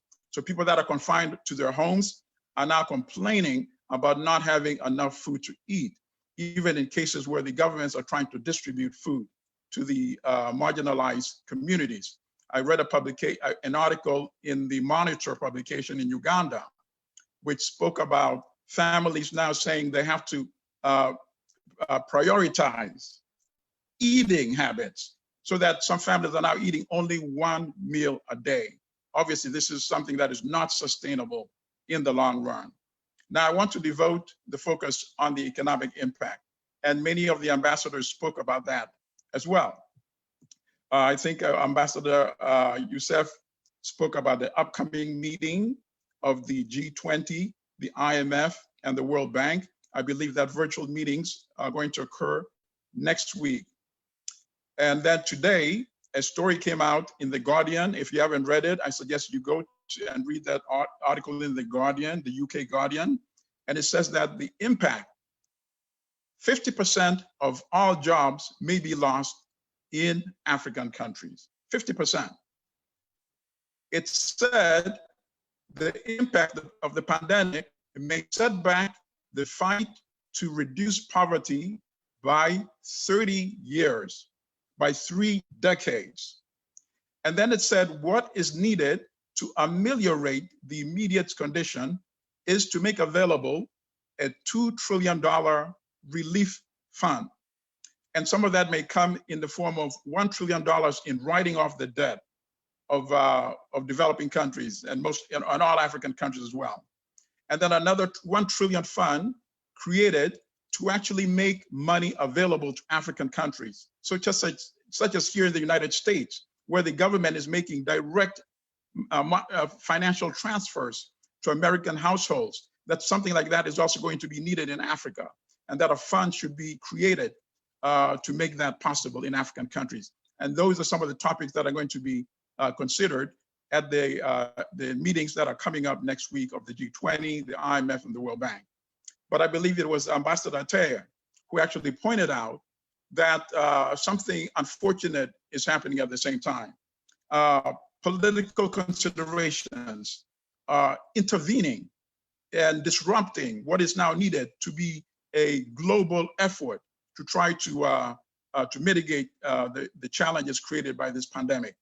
And obviously we saw the sustained attack against the World Health Organization. Any political consideration, as the AU chair actually suggested, that is something that can be looked down the line. This is not the time to be allowing petty politics to disrupt what is necessary in terms of what needs to be done. I bring this up all this up to suggest that because this is also something that was pointed out in the Guardian article, that the US administration is objecting to the creation of a $500 billion fund to make money available to African countries, to make the direct transfer available to citizens in African countries. And the United States is objecting because, according to the report in The Guardian, the Trump administration believes some of the money may end up getting to people in Iran.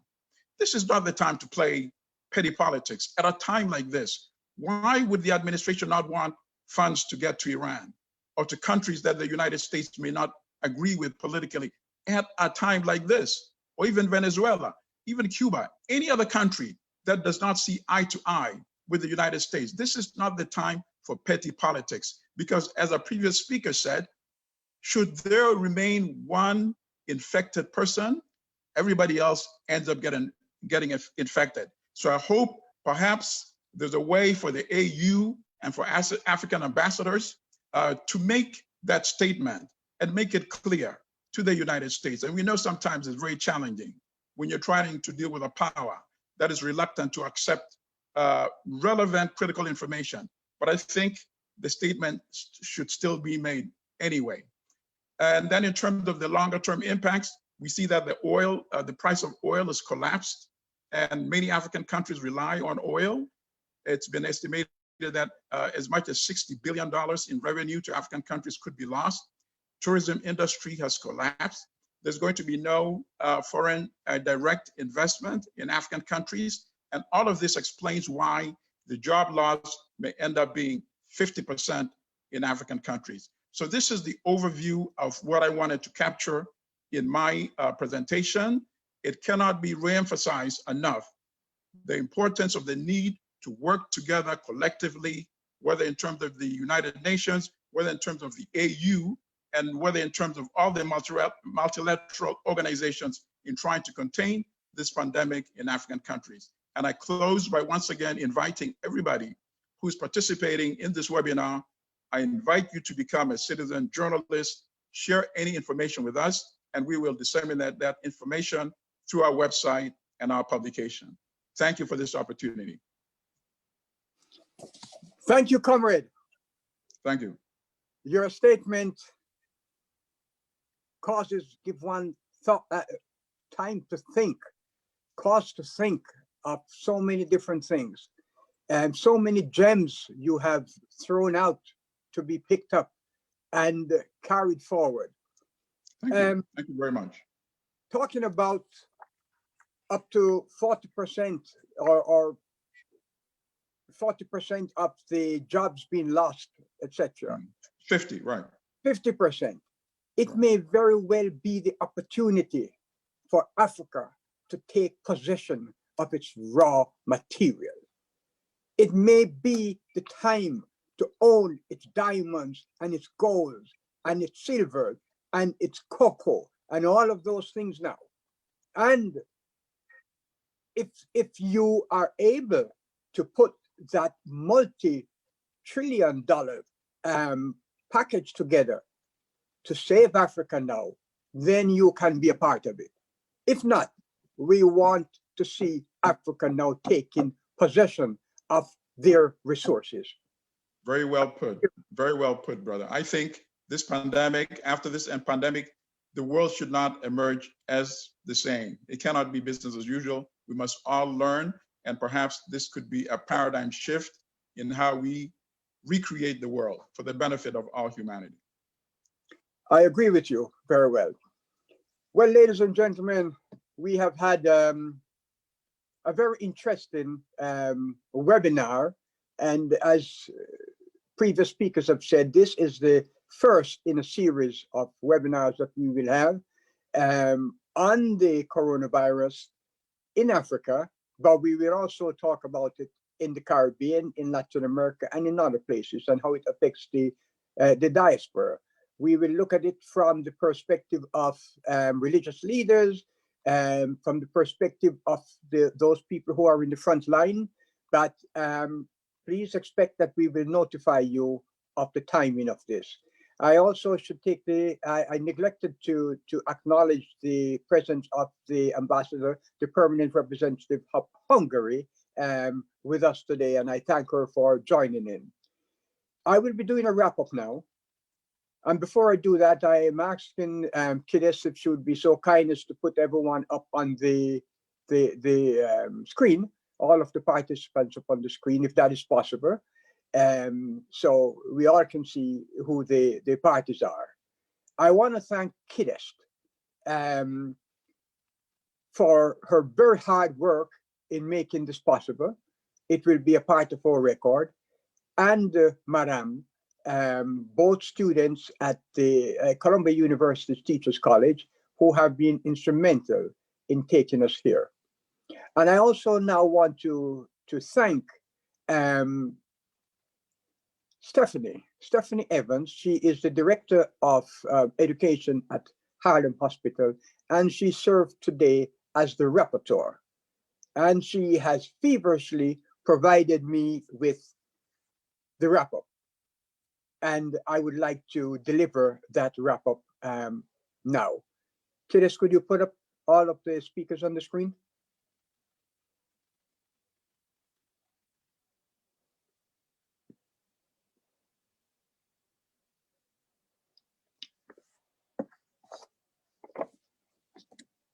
Okay, all right, that may not be happening. So let me get started.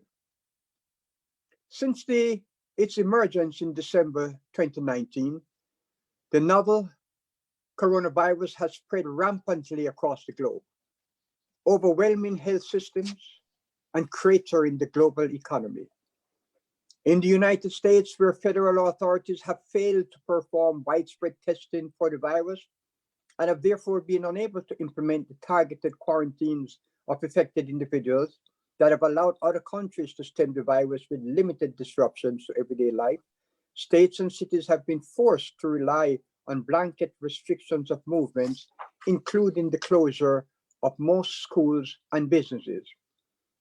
The economic impact of these social distancing strategies have been severe, triggering a recession that will rival the Great Depression in its severity.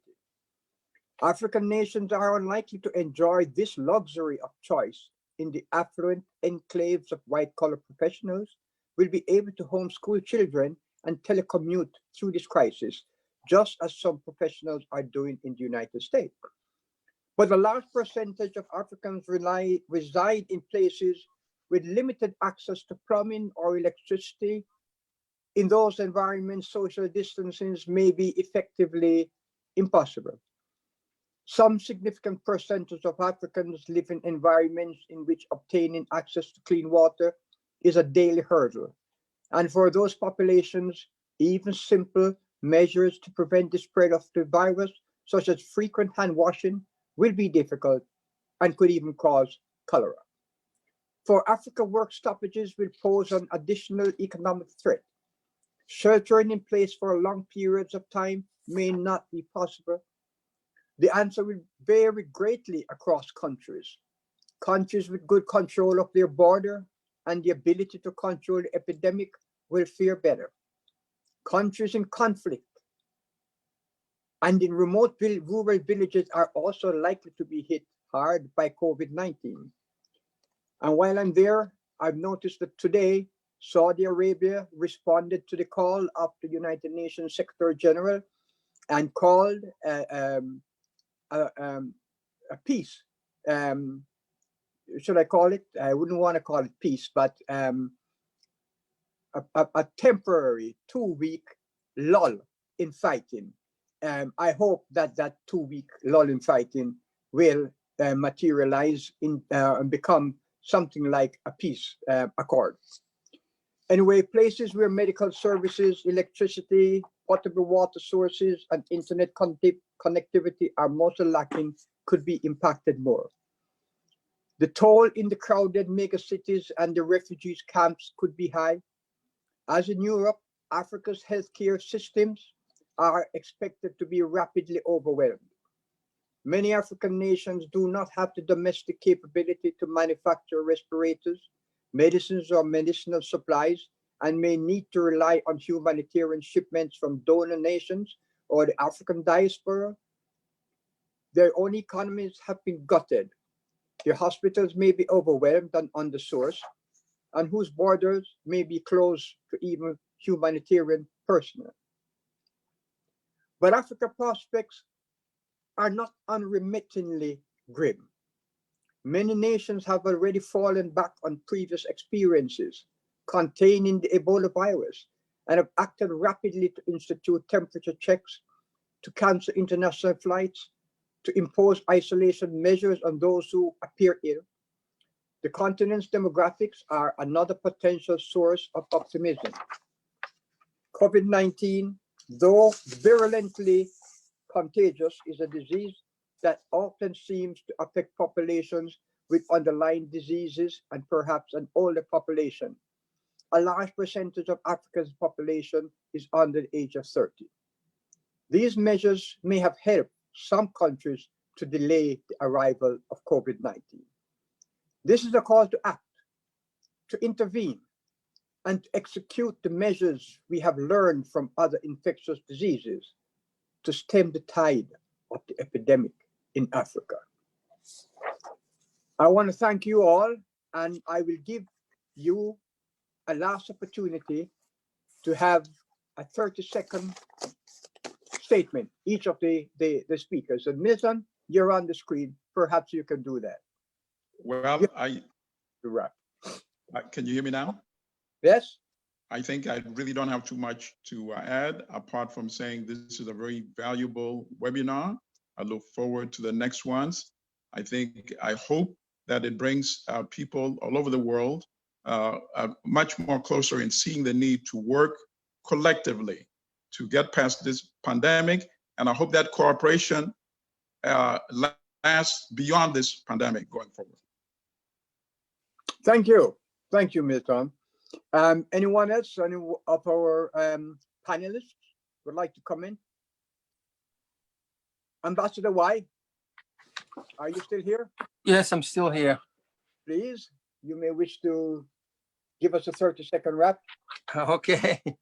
Well, I just want to commend you and the rest of the members of the panel, the panelists, for such a brilliant presentation. It's always something that we look out to, and that is, where do we go next?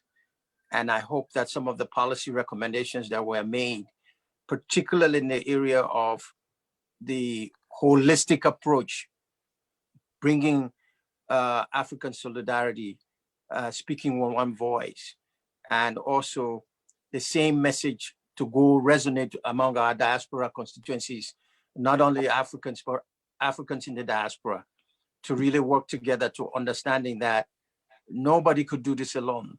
We have to do it together. So I hope that our participation here, the lessons that my country has, our president has put in place, could be replicated in other parts of Africa, so that at the end of the day, every life is just as important as anybody's life. I thank you. Thank you, my friend. Ambassador Tai? Yes, can you hear me? Yes. Yes.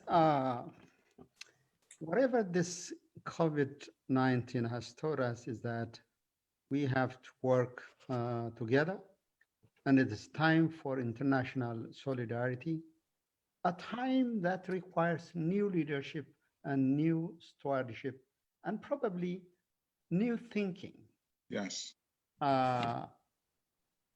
Because we have said it time and again, even those who think that they are living in an oasis of tranquility cannot be spared. That's right. So only global victory can end COVID pandemic. But the battle has to be won at a local level. If we can't defeat COVID in the open markets of Lagos, the streets of Cairo, Accra, it will definitely come back and haunt us. So a new leadership, a responsible leadership, this is not the moment that we should exhibit the vagaries of irresponsible power. This is a time of responsibility, a new rethinking, a new strategy. So we have to seize the narrative. Together, we can win. Thank you very much. Thank you, Ambassador Tai. Ambassador Tarek? Thank you. Thank you, Dr. Tapper, and through you, thank you to all your team and for the wonderful, deep, and rich conversation we had today. I want to echo His Excellency Ambassador Tai. This battle and this fight is going to be won at the community level. It goes without saying. In the market, in the neighborhood, in the streets, in the villages. And I would add and echo the Prime Minister of Ethiopia, the Honorable Minister, has said it, I think, loudly and clearly. If the virus is not defeated in Africa, it will only bounce back to the rest of the world. Abiy Ahmed. I thank you once again, and I look forward to other opportunities. Thank you. Thank you. Thank you, my friend. Dr. Noor Hussein.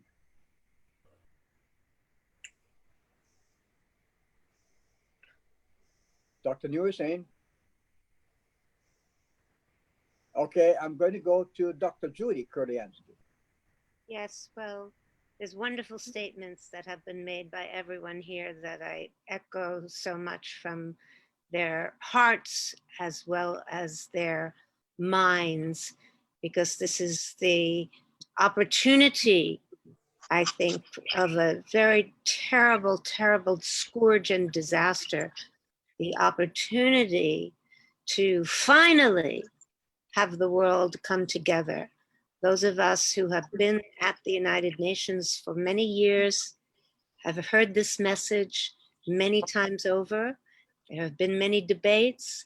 Countries have disagreed on many issues, but there is no disagreement on this particular issue that has been said. This is something that is attacked on the community level, but also on the communal level and on the country level and on the international level. So all of us are in this together, that we know that we are all one, that we care about each other, we care about the very principles of the Sustainable Development Goals, which are the people and the planet.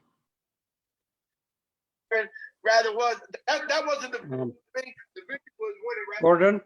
Yes, Dr. Nursen, you're here. Thank you, Dr. Judy. Dr. Nursen, let's. Yeah.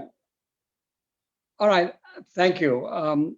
As a Pan-Africanist and a global citizen, I think this COVID-19 will make us realize that we really are in this together.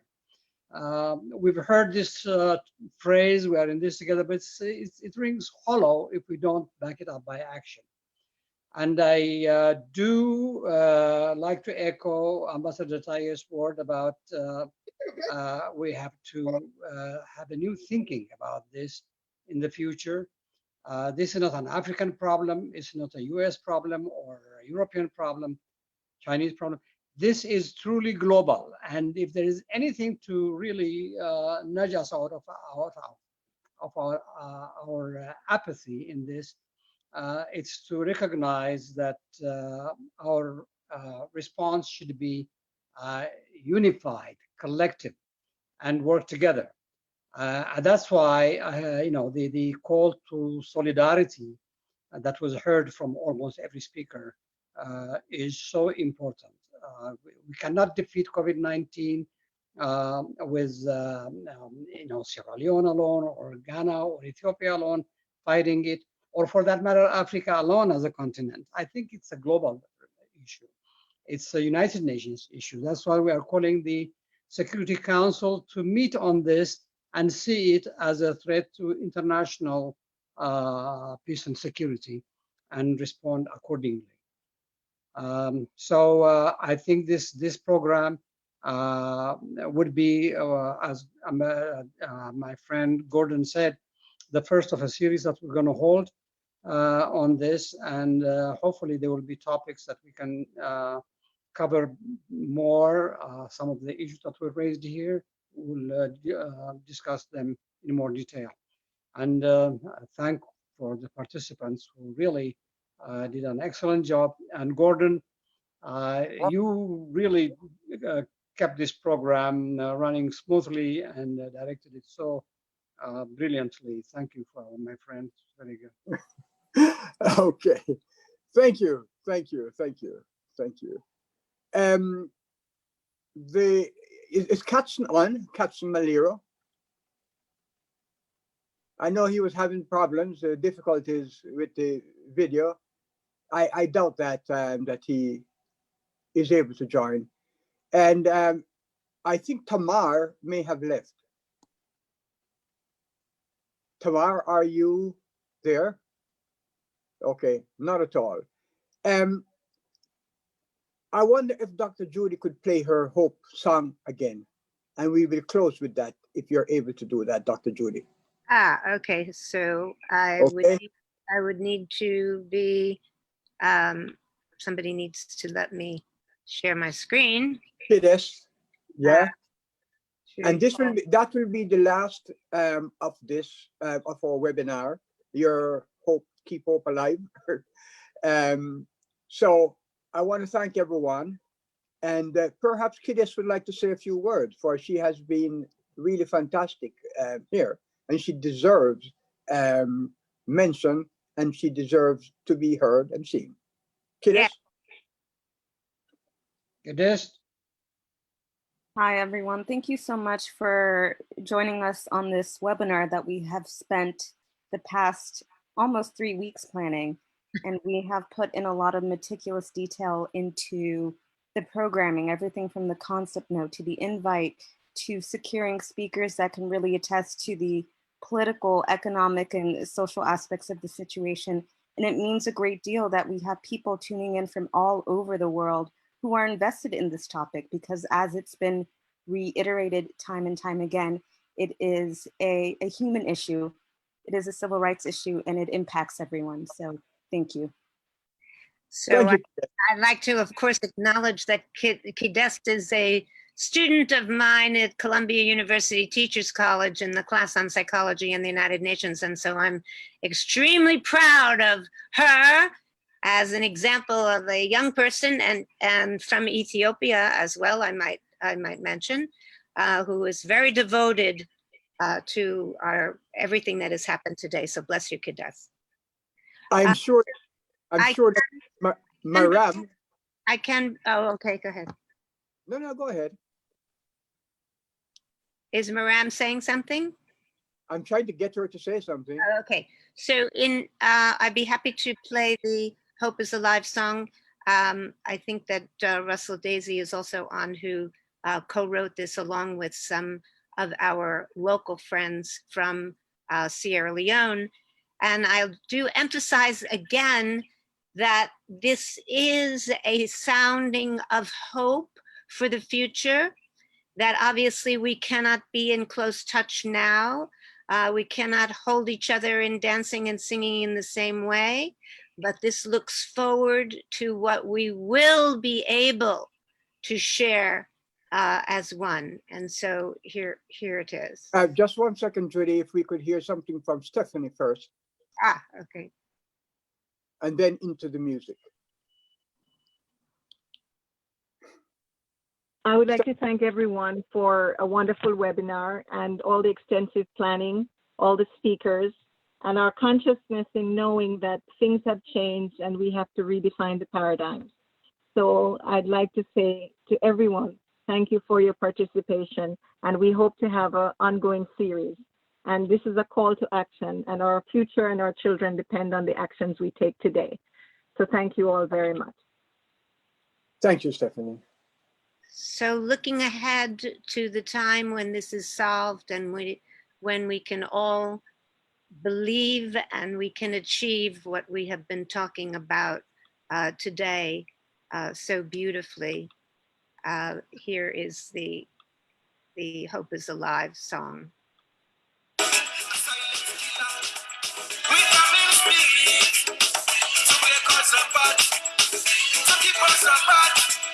But we are survivors, so we will survive. We gotta dance together, dance together. All peace alive. We gotta rock together, rock together. All peace alive. We gotta sing together, sing together. All peace alive. We gotta laugh together, love each other. All peace alive.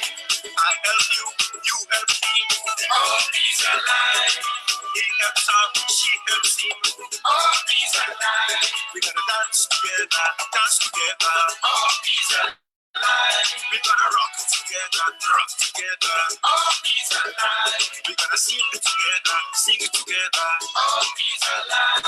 We gotta laugh together, love each other. All peace alive.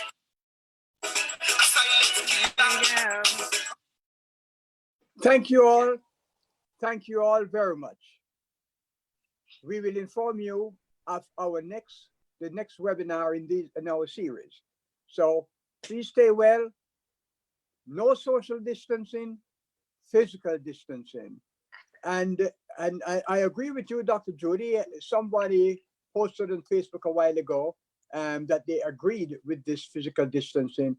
And I responded that really there has been no social distancing, because all families and friends continue to meet and commune by Zoom, by WhatsApp, and by other means. So socially, they're together. Physically, they're apart. Good idea, Judy. Thank you all, everyone. And our webinar is now at an end. Thank you. Okay. Okay.